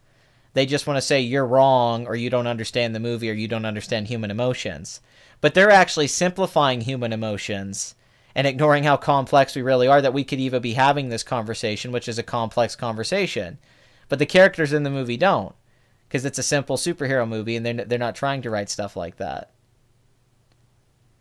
They didn't challenge themselves with the emotional intelligence and maturity of the characters. They made them technically brilliant and emotionally childish. Yes, how are you technically brilliant and emotionally simplistic, where you're not actually really talking about this stuff philosophically, which is what you should be doing, but they don't do that. And that's what I was just getting at. But that's fine if people don't, that's just not my favorite kind of stuff. God, this went on way longer. I spent the whole time talking about this point. I'm just upset because these people are subs to mine and I'm a fan of them. I just don't think they got what I was talking about. So I wanted to clarify what I was trying to say in that video. I wasn't trying to criticize the movie. Also, it's a lot harder for me to be into a movie emotionally when someone's yelling the whole movie and going, no, no, no, no. That makes me cringe, and I don't get to get into the movie, so that did affect my viewing experience. Plus, it's the first time I've seen the movie, and these are just my initial feelings and how I felt about the movie. You don't have to feel the same way. If you think what Peter Quill did worked, fine. It didn't work for me. It felt like bad writing. Or not bad writing, it felt fake to me. It felt manipulative. It felt calculated. I didn't buy it as an organic thing. I saw it coming a mile away. I was waiting for that to happen, that Peter was going to screw it up. I don't like that. The movie didn't surprise me. I know a lot of people said it subverted their expectations, surprised them. It didn't do that to me. I saw everything coming. And that was an issue for me because I didn't get to have genuine surprise while watching Infinity War. And that might be just because I've seen so many movies, so I've seen these patterns before. But that's part of the thing with me. I like movies that surprise me and do things I wasn't expecting, or make me think about something in a new way. And this movie didn't do that. It just entertained me. At the end of the day, people need to remember that these movies are based on comic books. Yeah, the no guy. Yeah, that guy was ridiculous. Oh my god. But, you know, fun movie. Huge opening weekend. Crazy. Totally crazy opening weekend. I didn't think I was going to go so in-depth about it. I feel like I gave this movie way more analysis than it deserved. I feel like I went way more in-depth. I talked about this movie more than art films I review.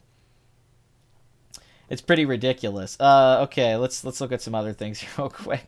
What about Tomb Raider? Is Tomb Raider still out? Let's see it on here. What the hell is Tomb Raider? Holy crap, I talked way too much. I apologize, people. I really do. Let's see where Love Simon's at worldwide. The gay coming-of-age film. $54 million. That ain't bad. It's a $17 million budget. Sorry, I need some water. My throat is getting really dry. Tyler Perry's Acrimony. $43 million. I don't know what the budget on that movie is. I Can Only Imagine's made $81 million on a $7 million film budget. That film is doing really, really well. I think it's about at the end of its run, though. Blockers. Let's see where that's at worldwide. $53 million domestic. $75 million worldwide. So that film might be able to break $100 million. But I still think that's kind of a disappointment. I think they thought it would do better. Truth or Dare from Blumhouse.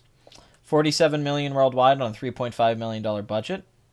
Not one of their bigger films, but still should make a profit. Let's see where Super Troopers 2 is at. After a surprising opening weekend of $15 million, it's only at $22 million and it'll be out soon. But, you know, hey, they got the movie made. Kudos to them.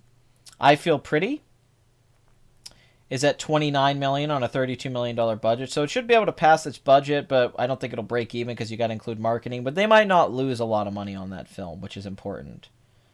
Sherlock Gnomes is at $61 million, so it still hasn't broke even yet when you got to include marketing on that as well. The Death of Stalin from the creator of Veep has made $7.2 million. Seems like it's about to wrap up its run here soon. Peter Rabbit actually ended up doing pretty well. $318 million worldwide on a $50 million budget, so they definitely made some profit off that movie. Let me go down here, see if there's something I missed. Zoo Wars. That's a great name for a movie. Wait, is there a movie called Duck Butter? Duck Butter. Wow. I know Duck Soup, but I didn't know there was the Duck Butter. Kings? Not sure what this movie is. 173,000 and 214 theaters, but Daniel Craig and Halle Berry are in it.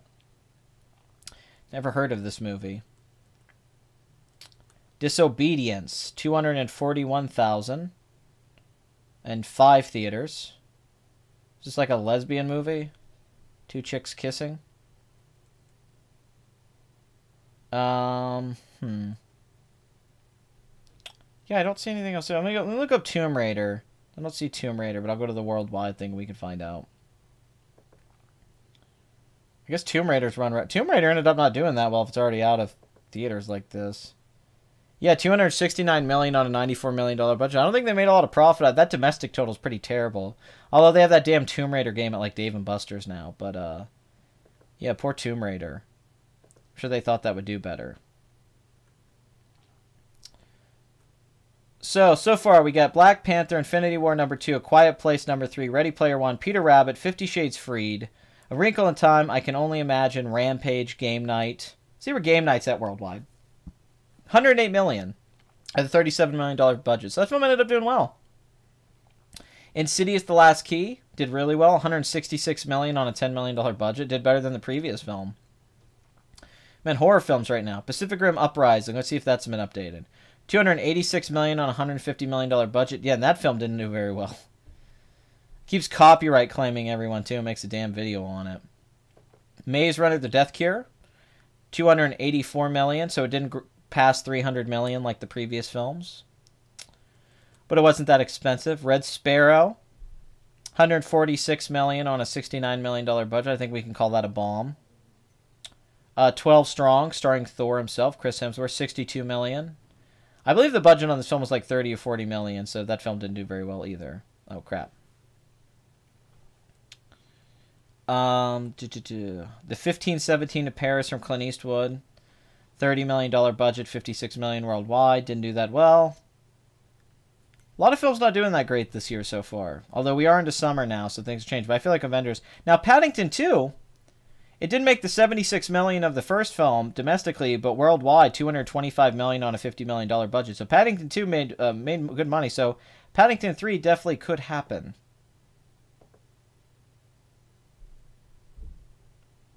It's not necessarily the feels. I'm not trying to defend the movie, trying to save the vision, even if it means if Wakanda or half the universe gets obliterated. Is the clap? I don't know. Someone's replying again. Jesus Christ. We're back to this.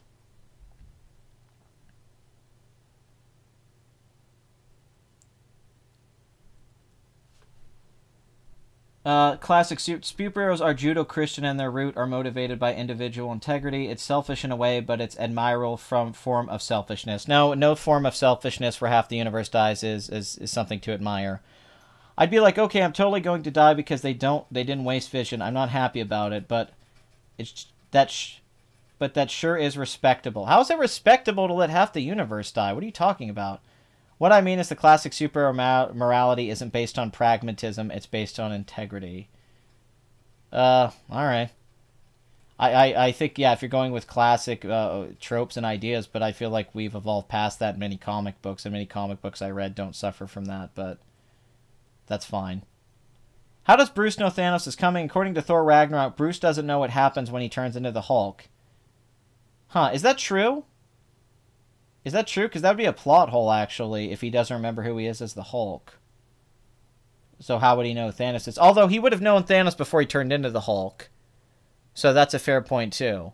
Right? Because he would have been Bruce Banner, so that's probably the explanation. It just happened off camera. Yeah, but how does he have integrity if you let half the universe die? It doesn't make any sense. Like, what?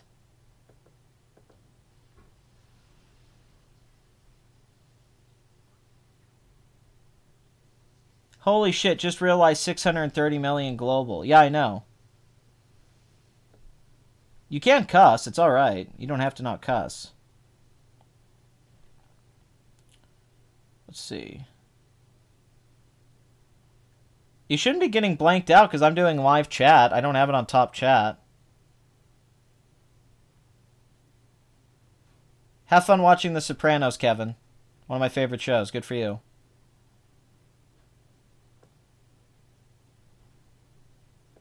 I mean, I have it on live chat. I don't know. It says live chat for me.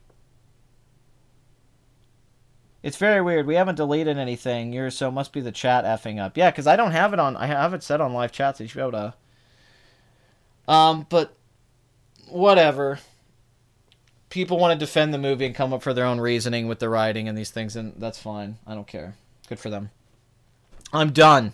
I'm done, people. I'm retiring this conversation for myself. I spent enough time on it. It's gotten to the point of absurdity now. Okay. You guys have any questions before I go? Before I wrap this mofo up? And nobody go attack Mark J or Team I or anything like that if you disagree. Don't go argue with them. You know, like they have the right to leave their opinion and stuff like that. I don't want any kind of like negative feedback. You know.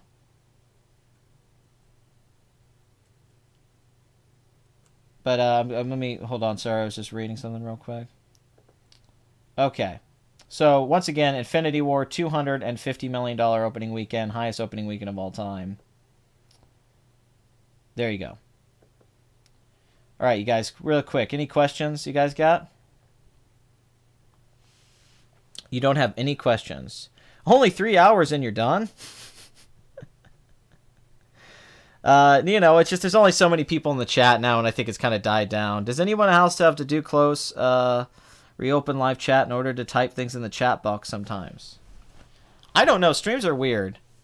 Have you watched a movie lately that is a must-watch? A new movie or an old movie? Because if it's a new movie, no. I haven't seen a movie that's a must-watch in a while. So no to that question, Funny. Pat, remember that in the next 3 weeks I may not be able to mod. That's fine. Bathory may not be here in the next few weeks, so Frasier and hopefully Blood Money will come back. But he was there for the review on Friday. That was cool to have Blood Money back. Do you think people expect too much from these superhero movies in terms of story and complexity? No, I think they don't. I think that we should challenge all filmmakers and storytellers to do better in storytelling and complexity. I think we shouldn't settle for mediocrity just because of a genre type. I think that's kind of the death of film criticism and why movies are so sterile right now is because we don't challenge them enough. You should be harsh on movies, and you should expect more, because they can do better. You can write and direct and do better stuff. You don't have to settle for... you don't. You know, we're allowed to ask for better, because that's how we get great art. And artists should be challenged. They shouldn't just get a pass because they made something acceptable. And that's a negative in my opinion, and we shouldn't do that to any art form. You should challenge the artist and the form. Any announcement for upcoming content? Some underrated classics, some reviews, some my favorite films, some I don't know, videos on things going on, some more live streams. Yeah, I think people expect too little, if anything. I think people... Do you like musicals? I love musicals. I love seeing them in the theater, like a Playhouse theater, and I also love seeing them... I also love a lot of movies, too. What was the last movie that is a must-watch? For me, it was 3 Billboards Outside Ebbing, Missouri, which I thought was the second best film last year behind Good Time. But for me, it was when I saw 3 Billboards. That was the last film I'd say is a must-see from Martin McDonagh, which is a terrific film, which reminded me of like a mix of Fargo and No Country. Great screenplay. That's a screenplay that does have subversion and deep subtext and analysis, and is a comedy, a dark comedy mixed with all these things. What are your favorite books and authors? Man, that's a long list of Philip Roth, Elmore Leonard, Cormac McCarthy, John Irving. Jesus, I mean, we could go down a long list there. You know, I'll talk about some stuff I've been reading recently. I've been reading Steve Martin's books. I've been reading his book, The Pleasure of My Company, and I read a stand-up book. Steve Martin's a really good writer, and Rob Sheffield wrote Love is a Mixtape, and I'm reading his book, Talking to Girls About Duran Duran. I'm also reading Sidney Lumet's book on making movies, and I got David Mamet's book coming. But some of my... It's hard for me to pick a favorite author. I have a lot of authors I love. It's hard not to... you know, I mean, you know, it's hard not to, you know, there's Kafka, there's, you know, there's Lovecraft. 3 Billboards, that is quite recent. Last movie I saw that I think is a must-watch is No Country for Old Men. Yeah, 3 Billboards is great. I love it. Me and Blood Money had this amazing conversation about 3 Billboards. Ben Shapiro's books are good, sure. You should make a video about your favorite books and authors. Me and Blood Money have talked about that. We've talked about talking about books, because we actually spend a lot of our time talking about books. And not movies. We actually sit around and talk about a lot of literature. Because I read on a pretty regular basis. I mean, you know, I'm usually reading 2 or 3 books at once. I'm trying to think some of my other favorite authors. I'm just kind of blanking right now just because you asked me and I'm on the spot. I mean, I like the Ian Fleming James Bond books. Clive Barker, especially his epic books like Magica. Not just his horror books and stuff like that. I think Clive Barker's a terrific writer. He's very literary. I think he's the best modern-day horror writer. Joe Lansdale, guy from East Texas, I think is one of the most underrated writers we have that's still alive, one of the most underrated living authors. Wrote some terrific books. He wrote the Hap and Leonard series, which is very, very popular. That's his most famous, but he wrote some great books. Especially recently, he's still writing books. Very critically acclaimed author. A lot of his books have been optioned for films, but only a few have been made, like Cold in July, and Hap and Leonard got turned into a television series. I met Joe Lansdale. And he's from where I was from in Texas, and we became really good friends. Well, not really good friends, but we had a weekend together. We got along great. And he's in his 50s, and I was in my 20s, but we just talked about books and movies and Robert Altman. And he was a great guy. And Joe Lansdale, if you haven't heard of him, he wrote Bubba Hotep, the original short story that got turned into the Don Coscarelli film. But he's got a great language and voice. He's a great crime novelist, and he writes like Southern Gothic crime books and stuff like that, but sometimes he just writes books about life. He's a wonderful. I've read all of his books. I think I'm a big fan of him. He also wrote some comic book stuff and some stuff for Batman. Yes, I've read Chuck's stuff. Yeah, not all of it. I've read Choke and like Fight Club and a few other books, but I haven't read all of his books for sure. I like Ernest Hemingway. I try to write like Ernest Hemingway. I like his matter-of-fact, sentence-by-sentence style. That's kind of how I like to write. I'm a fan of Steinbeck. Even some of his work. I mean, Grapes of Wrath is great and all that, but some of Steinbeck's books that are people don't talk about as much. Neil Stephenson, who wrote Snow Crash, which is one of my favorite books of all time. Of course, Orwell. A fan of Orwell, but you know everyone brings that one up. Oh, James Ellroy's terrific. Yeah, Black Dahlia, terrific book. One of my favorite books really is the Black Dahlia, and L.A. Confidential, The Big Nowhere. Big Nowhere is a great book.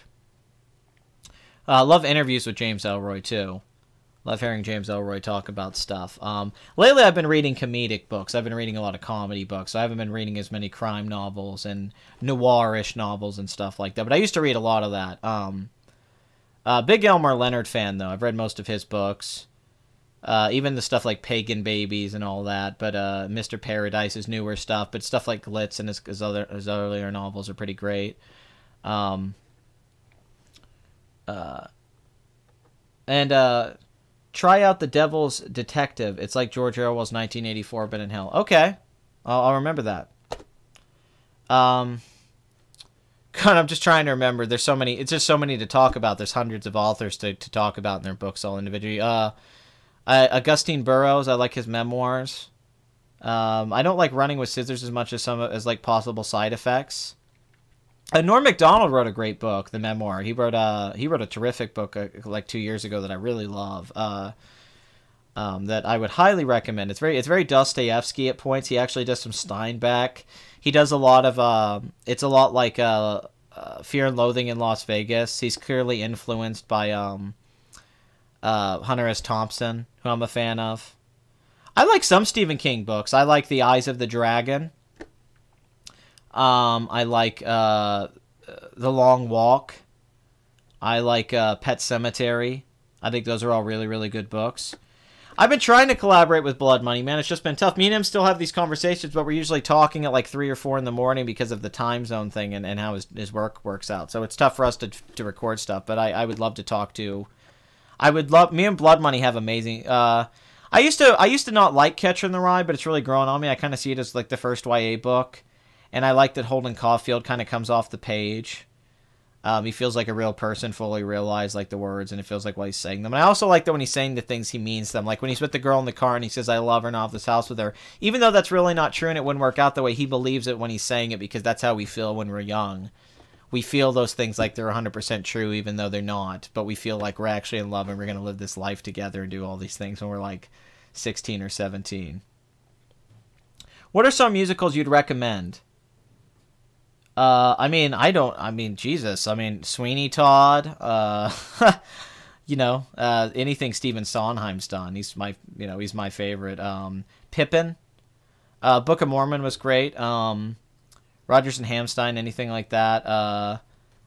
Not a big Andrew Lloyd Webber fan. I think his stuff's kind of ridiculous, even though I go see it and watch it anyway. Little Shop of Horrors I love. Not big on Rent either, even though I've seen the... Rent's got terrible characters. It's a lot of good musicals. I don't know. There's a lot of good stuff to talk about in that. Musical movies, there's a lot less of them that are actually good. Especially in the modern day, there's not that many musicals, but even the classic ones. But Singing in the Rain, obviously, terrific movie. Favorite mythologies? Norse mythology, maybe? If I had to pick one. Rocky Horror Show I do like a lot, but that's kind of a rock opera. And I think it kind of peaks in the first half. I don't really like the ending of Rocky Horror. The first half is so great, the time warp again and all those songs, but I do like the ending, but don't dream it, be it. You know, it's just be who you are, don't dream about being what you are. But it's just kind of a weird ending. It's got that dragging in the middle act, and I've seen Rocky Horror like 50 times, but it kind of drags in the middle there when they're just at the house. And then you have the ending where it is kind of an interesting message, like, hey, you just can't be a sexually promiscuous free person like this. You can't do this without responsibility. We have to kill you, and you're not allowed, Frankenfurter, to just be like this. I'm not a big Lion King fan, but I like the songs. I did a video on Lion King and how I don't like Simba. I have my problems with the Lion King.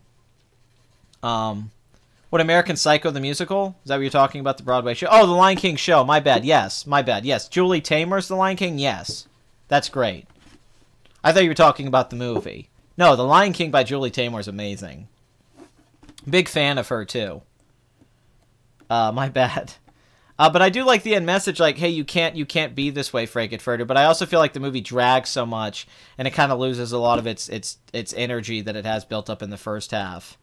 But the ending of the movie does have a nice message. But by that point, I was kind of tuned out of Rocky Horror. Pretty much after Eddie dies, I think the movie drags. Oh, I thought you're talking. Oh, Bret Easton Ellis, one of my favorite authors. Yeah, Less Than Zero, one of my favorite books of all time. I actually don't like American Psycho that much. I actually think the movie's a much better screenplay than his book. Me and Blood Money talked, and I'm a huge Easton Ellis fan. I think that book's a mess, and kind of like goes too far. And I think he kind of loses some of the satire. And I think the movie actually has more of a cohesive, satirical bent to it, and actually is a better structured piece of writing. Which I hate to say, because I don't think Less Than Zero is a better movie than the book. I don't think Rules of Attraction. But that book, that movie adaptation, I think they actually cut a lot of the fat, and they actually didn't. He kind of, and I know that's part of the point what he's doing with the book and indulging, but that's not one of my favorite Bret Easton Ellis's book. What do you think of Lindelof adapting Watchmen for HBO? I think it could work. I like The Leftovers. I thought that was the best thing he's ever done. Carrie Coon. Carrie Coon would be awesome in that. That's weird not liking the film. That makes no sense to me, how you can like the book and not like the film. That's very confusing. Because it's a pretty damn good adaptation of the book. And Christian Bale's great as Patrick Bateman. And there's too many fun. Would you shut the I'm trying to hear myself do drugs. Speaking of The Lion King, what do you think Disney doing a live-action remake of Lion King? I think it's a great idea. Jon Favreau just did The Jungle Book, and that was a huge hit. They got Donald Glover, who's so hot right now. That Donald Glover's so hot right now. They got him playing Simba. They're bringing James Earl Jones back, and they have Beyonce in it. I think that movie's going to make $1 billion. I don't know if I'll go see it, but I think it's a good idea. Do you care about philosophy? Yeah, more so when I was younger. I'm kind of a little bit out of it now, but you're talking about like Socrates and Dostoevsky and John Locke, you know, Plato, all that stuff. Yeah, I mean, I've read The Symposium, I've read House of the Dead, you know, all that stuff. I mean, when I was in my early 20s, yeah, I used to go read a lot of philosophy books, and what's his name? Alan Turing, I believe is his name. Was a philosopher. I think I might have his name wrong. You know, I used to read a lot of Asian philosophy. Actually, I used to read a lot of thick books about that stuff. I used to just go to a section of the library and get philosophy books and Shakespeare plays, and I would read a lot of that. Or just British plays in general. Shockingly, I'm not a big Dickens fan just because I think his books are too long. And I know he didn't write by the word like they say he did. But I'm not. But I do love Mark Twain. I think Mark Twain's a great writer that a lot of people don't talk about enough anymore. But yeah, I care about philosophy. I think philosophy matters. I think it's kind of a dead thing. you can't really do anything with a philosophy degree, and I think most philosophy now is just people parroting philosophy that was already discussed, and nobody's adding anything new philosophically to the conversation. But if I do like philosophy, and I've read a lot of it, and I've had many conversations with friends about it, but I always find that we're always saying things that were already said, and we're not adding anything new. And I find that a little troubling, that we think of ourselves in the internet age where we just talk like this, like we're philosophers. But I don't think many modern people say anything that philosophical that hasn't already been said before. It's lovely. Bobbing along on the bottom of the beautiful briny sea. If the octopus, the flounder, and the cod think we're rather odd, it's fun to promenade bobbing along, sorry. I said bobbling. Turing invented the Turing test to figure out AI's consciousness. Yeah, but he was kind of a philosopher, I feel. Even though he invented... when you actually read some of the stuff he writes, and even the Turing test in itself as a philosophical concept and what is consciousness, even though, he gets credited for inventing the internet, even though that's not true, I actually think he was kind of a philosopher in his own way without people knowing he was. Because everything I've read that he says in his idea of I find it very interesting, and I think they're and that's probably why the test is the Voight-Kampff test is in Blade Runner, which is based off the Turing test, which raises the question of what it is to be human.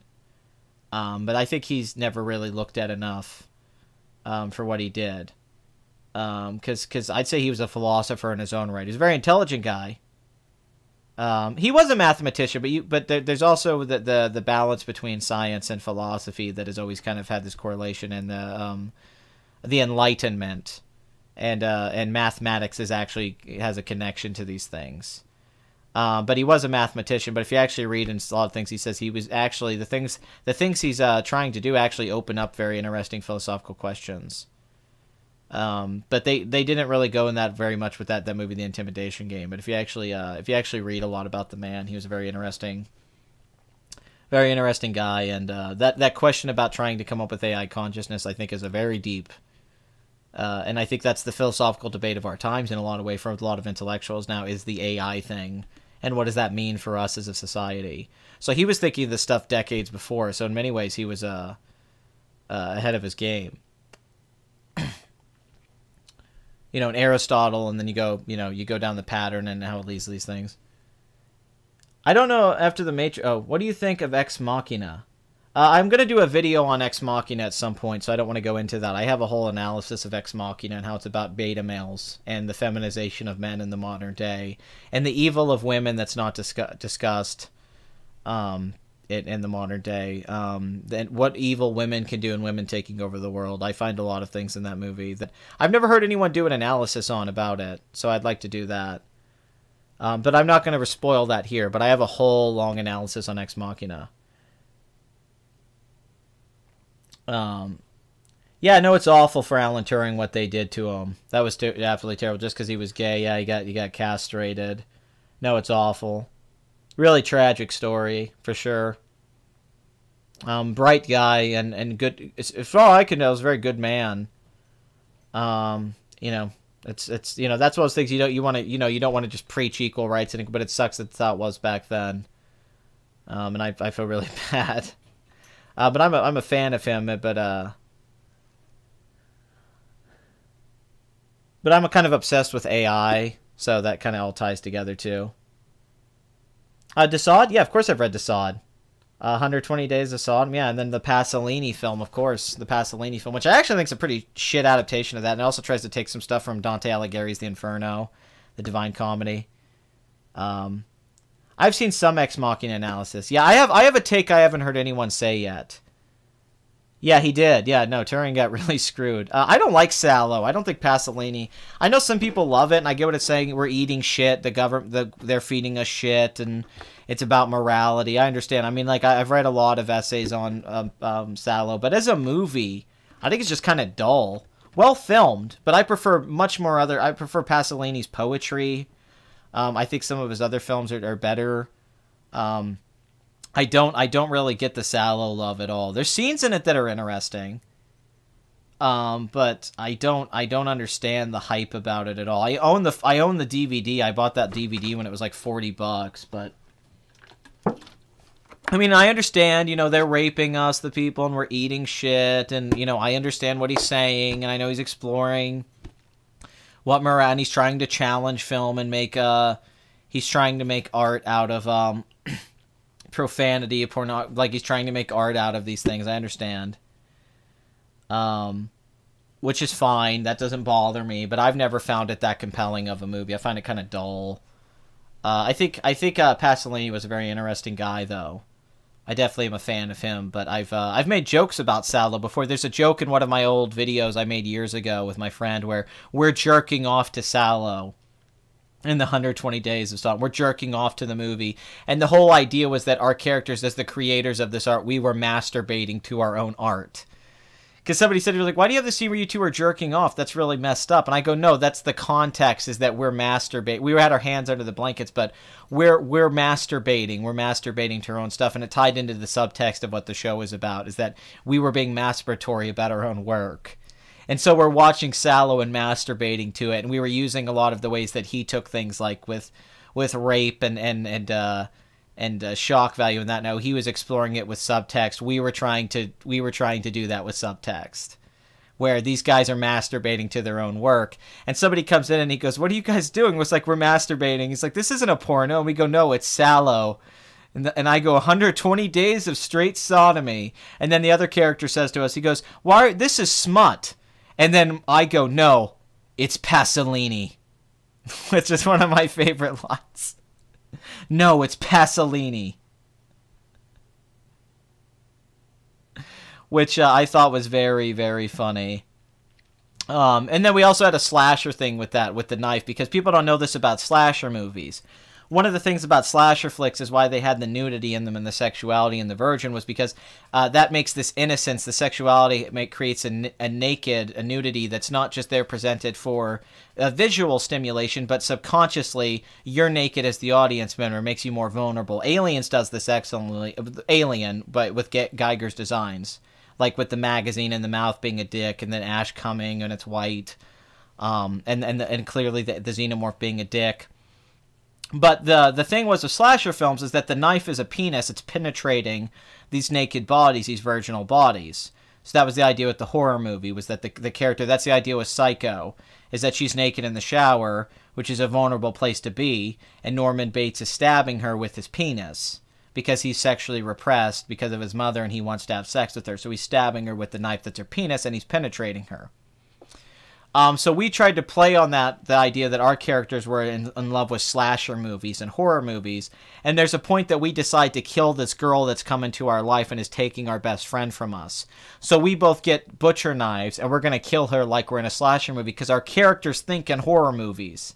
We only understand things in horror movies. So we go to kill her, but what she does is the moment that we go to stab her, which is us trying to pull our dicks out and penetrate her and cut through this thing, she grabs the knife and reverses it and then stabs my character in the dick, which then we're subverting the horror trope, is that the woman is now overpowered my knife penis and stabbed it and taken my dick away from me. So basically she is cutting our dicks off, metaphorically and actually in the story as well.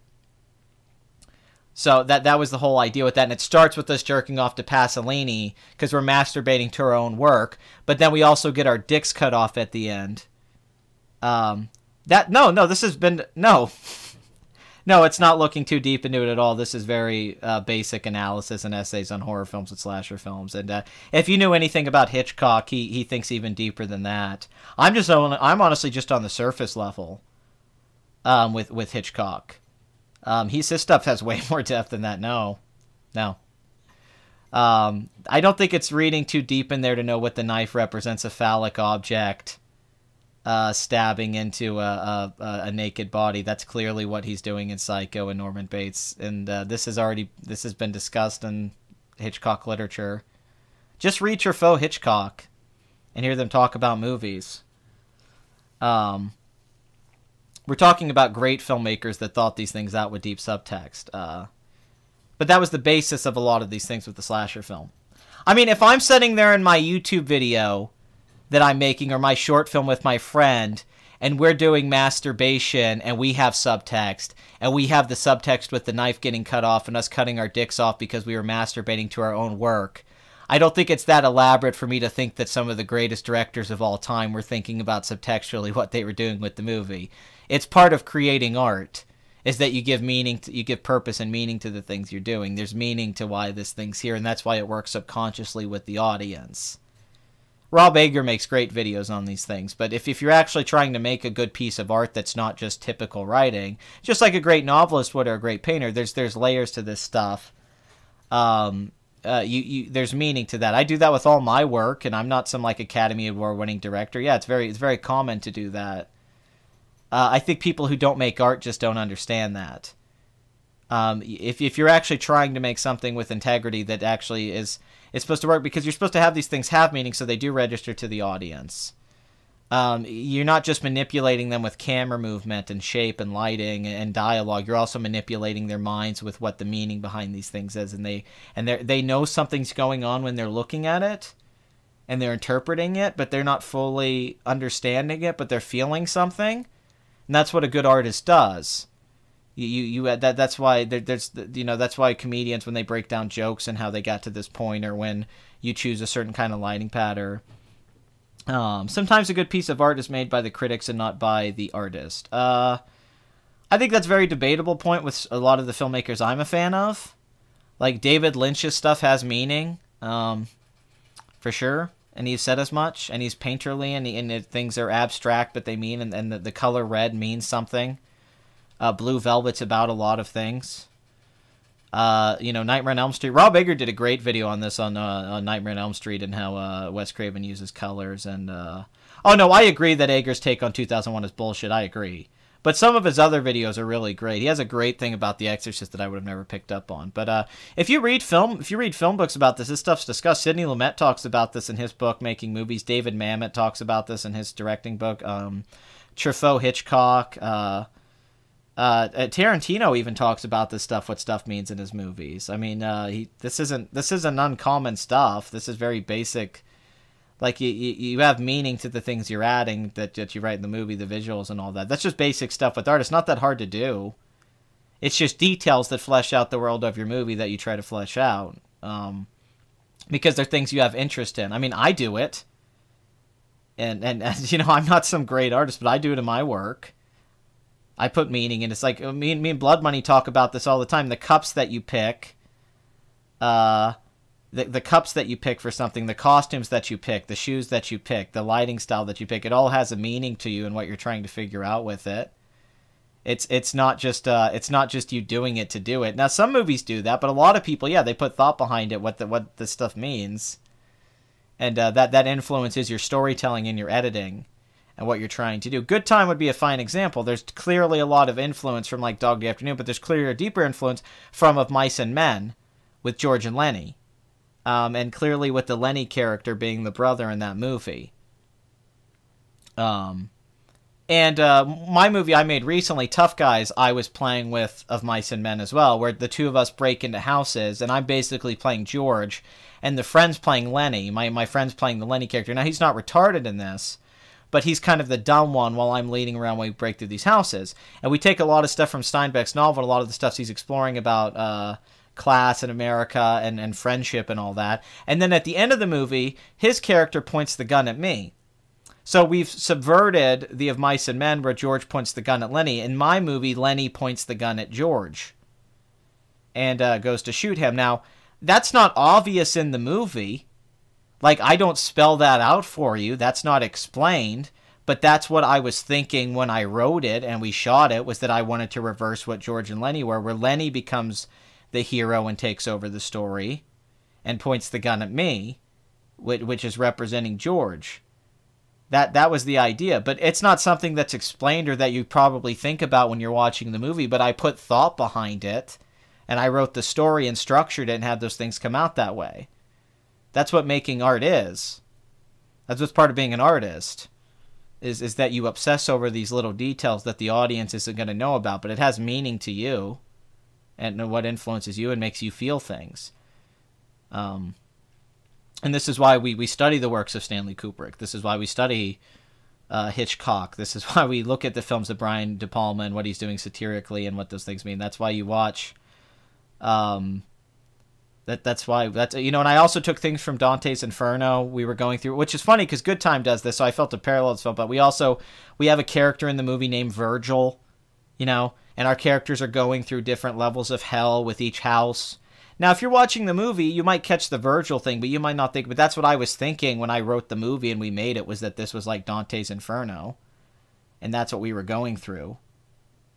That's now sometimes there's simplicity. Truffaut is very simple. Spielberg talks about this. Truffaut is Jules from Jules and Jim, and he's just making the movie based off feeling. There is intuition and feeling with art. You just want to feel something inside, and you start playing a guitar and writing music, and that comes out. That's fine. But there's other kind of artists and filmmakers who put thought behind these things, and Hitchcock certainly did that with Psycho.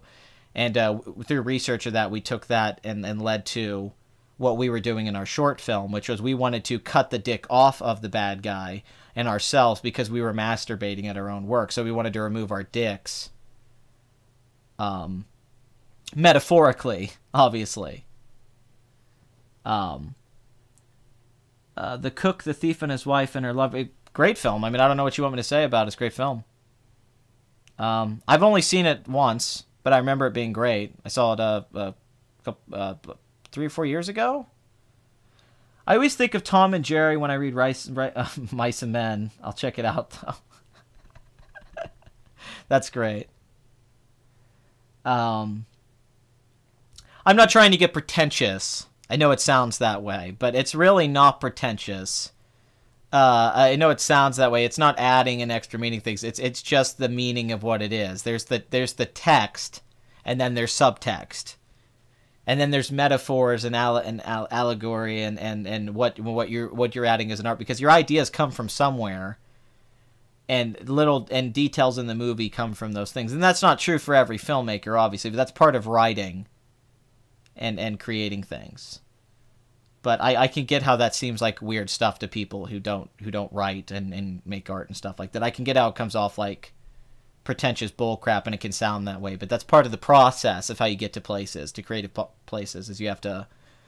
But everyone that I've ever met that's an art student or a filmmaker or a writer, they all do the same thing. Every one of my friends who's a novelist, I have several. Every one of my friends who's makes movies, we all have these conversations about what our stuff means and what we're doing when we make it. So I can't imagine I'm the only person who's ever done that. And I imagine smarter filmmakers than me do the same thing. But I could be wrong. Artistic masturbation. Now, there's a name for a novel, right?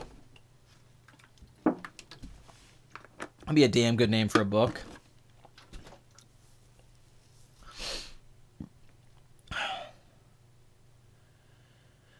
Mice and Men was a really good film. That's a great film Gary Sinise made with John Malkovich. It's a really, really good movie. But it's a great book, too. It's only like 100 pages. I mean, it's one of those books they make everyone read in high school. Is Harmony Korine any good? I mean, that's debatable. I think his films are entertaining. I don't know if that makes them good. But I enjoy Harmony Korine films. I don't know if they're good, though.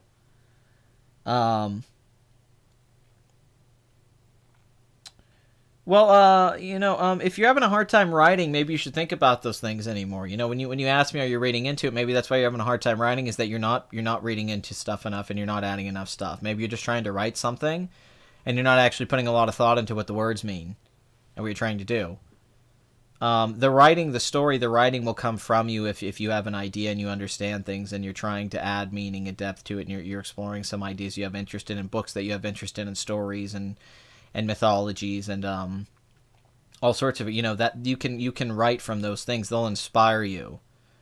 The story can write itself, and the characters can write themselves. You can start writing in their voices, and you know what this character's going to do because you know the character because you created them. And you have to bring meaning to these things that aren't real. You have to make an illusion real, and you have to make people buy into the illusion. Just like a magic trick, there's a lot of thought and intricacy put behind a magic trick to make the illusion seem real. You have to do that with art as well, with writing and theater and acting and directing and all that. You have to put a lot of hard work into the details, but it helps you flesh out the whole, and then it kind of comes off effortless to people. They're like, oh, this is a really good read, but they don't realize a lot of the thought that went behind it. So maybe you should dig a little deeper instead of seeing everything on the surface level. Digging deeper is how you're going to get to things that are presented in a better way. I'm not telling you to think of knives as dicks, but that's what Hitchcock was doing with Psycho, is Norman Bates is wanting to have sex with her, and that's what the butcher knife was. That's a basis for a lot of slasher films and the nudity. I mean, this is in Alien with Geiger in the magazine and the white. I mean, this is stuff that's been discussed. I'm not telling you to see knives in the real world as dicks, but in slasher films, that was always part of the basis going back to them. That's where a lot of the psychology came from. And part of filmmaking is psychology. Is understanding how the human mind perceives things and looks at things. And phallic objects have always been part of films. That's been very common in movies. No, I haven't got a chance to watch it yet, but I'll try to get that. I mean, I didn't literally cut my dick off. It was a metaphor. Okay, psychonifers are the unfulfilled fucking. I get it now. Yeah, Norman Bates is sexually repressed and he wants to have sex with her. And he's looking at the peephole, and then later he goes to have, and then he's his mother, and then the knife is, and she's naked. I'm using a dick to cut my sandwich. That's funny. No, that doesn't mean that other filmmakers after that didn't just take the knife thing and just use it because it worked, but that's part of, you know. These are tricks I'm giving away a little bit, maybe, I don't know, but maybe read some books from filmmakers. They talk about this stuff.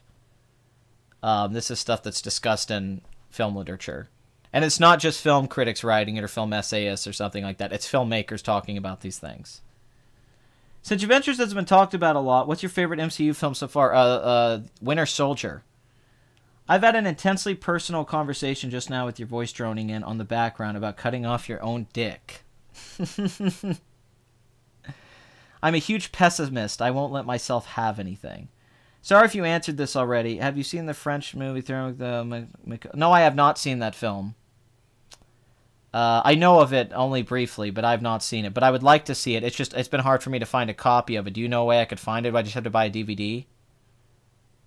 I've never seen the film, unfortunately. There's some films I don't try to pretend I've seen everything. I haven't seen everything, you know. I've seen a lot of movies, but some things I've never got a chance to see because I've never had a version of it or a copy. Is it online?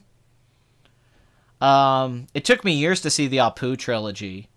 I didn't see the Apu trilogy for years. And I didn't see I'm trying to think of one movie I didn't see for a long time. I didn't see every Polanski film. I didn't see Repulsion until I was like in my 20s. You know, or like 26 or something.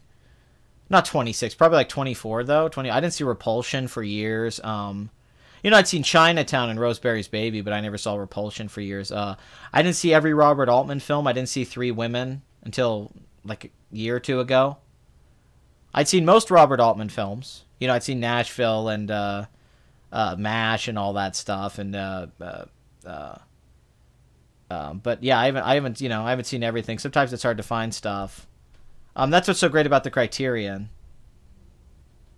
Yeah, the Apu trilogy is great. Yeah, I just didn't see it for years. That's what I'm saying. I didn't see it for years. I'm still watching stuff now.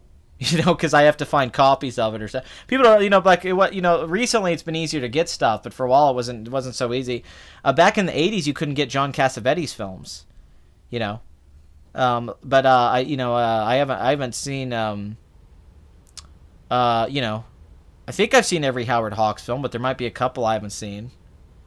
I don't think I've seen, every, I've seen every Rossellini film. What am I saying? I know I haven't seen everything though. That's part of watching movies, though. You can never see every single movie. You always have to keep studying. But I'm still in my 20s, so I still have time to catch up. I'm trying to. That'd be a good video thing. Classics I haven't seen.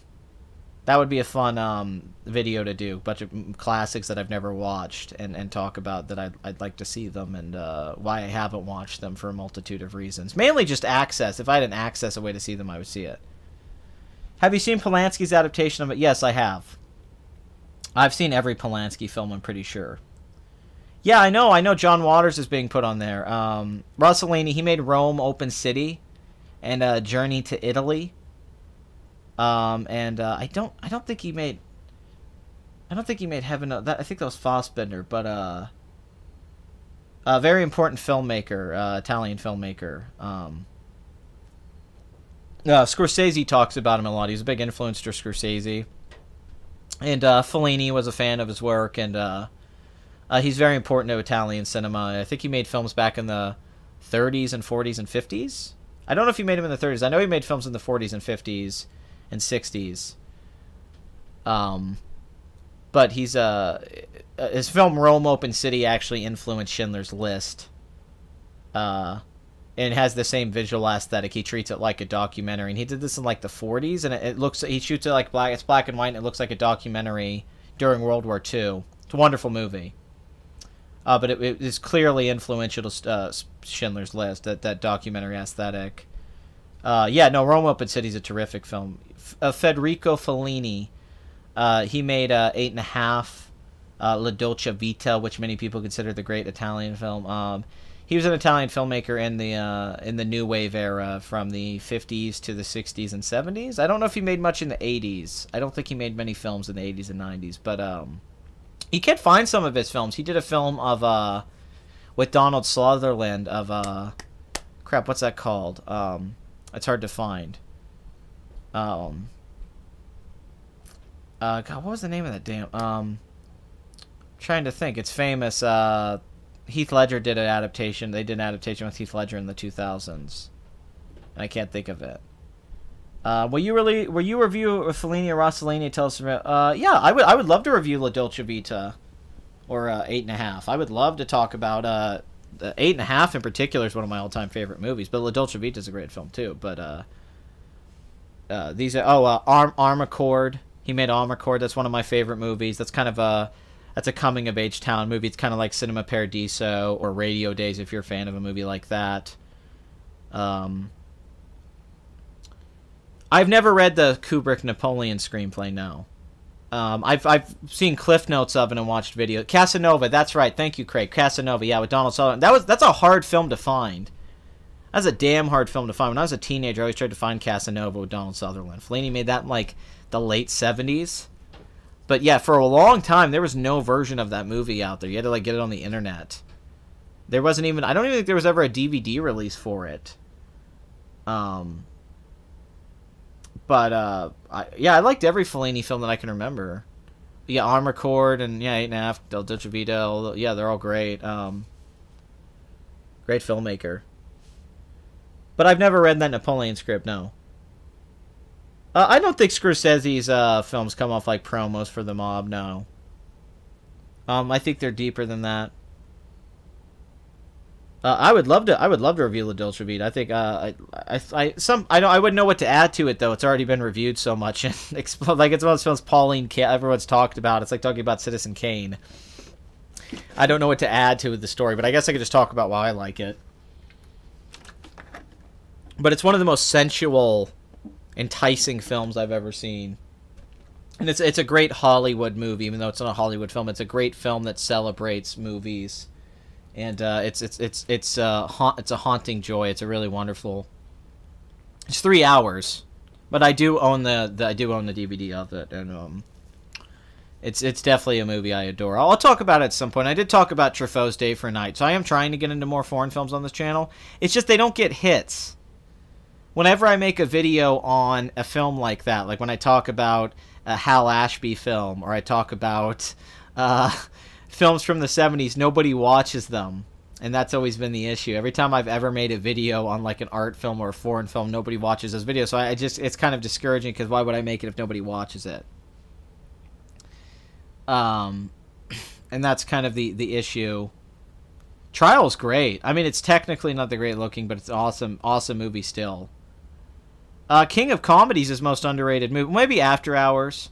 King of Comedy actually kind of feels Kubrick, but Rupert Pumpkin, I might even like more than Travis Bickle. I love the King of Comedy. Maybe my favorite Robert De Niro performance. It's got some of the creepiest, most awkward scenes ever. My voice is very tired. I think you can tell my voice is very tired. The King Comedy, though, yeah, it's about fame, celebrity, our obsession with fame, how we wanna be famous, and sometimes we don't even really know why, and then the crazy people that come out about that, and getting to know people through television and movies and watching stuff and getting obsessed with them even though you don't know them in person. We're talking about The King of Comedy from Martin Scorsese. It's from 1983. He made it after Raging Bull and before After Hours. I mean, before After Hours, yeah. But I like what the King of Comedy's about. It's got a beautiful freeze frame at the beginning, but they kidnap Jerry Lewis, who's basically playing Johnny Carson, and Robert De Niro is trying to get on television to become a famous stand-up comedian. I don't want to... No, I'm not saying we want to be famous. I'm just saying that was what the movie's about. It's about celebrity culture and fame and how people want to be famous and how they get obsessed with celebrities and how they have these feelings towards people that they don't know. That's what the movie's about. I'm not saying that we all want to be famous. That's just what the movie's exploring, which that's why it's held up a lot, because that stuff's still relevant. Yeah, I like De Niro in Once Upon a Time in America, but I think he's given much better performance than that movie. Many, many, many times. I'd even say he's better in The Deer Hunter than that, but... Oh, direct Bertolucci. I'd highly recommend. I should talk about Bertolucci a little bit more. Terrific. Terrific filmmaker. I would do videos on Herzog, but I feel like everyone talks about Herzog, so... I'd like to talk about Fitzcarraldo and stuff, but I feel like everyone's talked about it. I thought Hugo was alright. It definitely wasn't my favorite. Yeah, The Deer Hunter. De Niro in The Deer Hunter. 1978. Won Best Picture.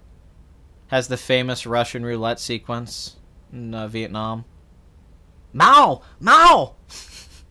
I did a sketch once years ago that was The Deer Hunter, the board game.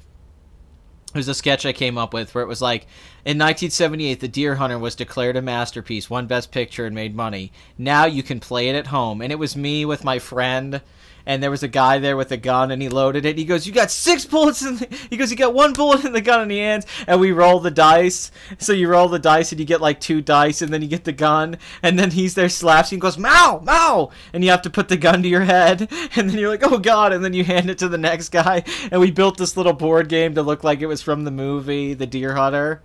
And then my friend was there yelling, go, "Mao!" And he kept slapping us. And then we'd put the gun to our head and be like, "Oh, God, no, no. I don't want to play this anymore." And it's like coming to stores this Christmas. Just read #1 issue of Infinity Gauntlet. Maybe I've seen the movie, but I'm curious to see the motivations Thanos has in the movie. Yeah, they don't have the death thing. Well, then don't go back and rewatch this stream because I spoiled the whole movie. From what you say about your girlfriend, she sounds pretty cool. Would she ever join us? Oh, we've talked about it. We've talked about doing couples live streams. We talked about like coming back and reviewing a movie together, or talking about relationships. We talked about doing like a show where we do kind of a love line, where we give like a relationship advice, and talk about dating and what we think, because we've been together like over 3 years. But wish I could be there. Pat, any films in the works? Just the stuff with Blood Money I have planned. Just the stuff like the movies that we're working on the scripts right now and stuff like that we'd like to get produced. But those are going to take big budgets. But we have 3 films. And I have 2 screenplays written right now that are going to need to be rewrote. One screenplay in particular, but that would be the Please Rewind movie, which I have the script written for. But Blood Money is going to fly out here in the next, I don't know, few months, and we're going to try to go get some investors. 3.5 years, but yeah. We've known each other a long time, though. We knew each other like a couple years before we dated. But the Please Rewind movie that I wrote the script to that. And we have a horror movie we're working on, and a book adaptation, a couple book adaptations. And he's going to fly out here, and we're going to go to some investors and do some storyboards and proof of concept.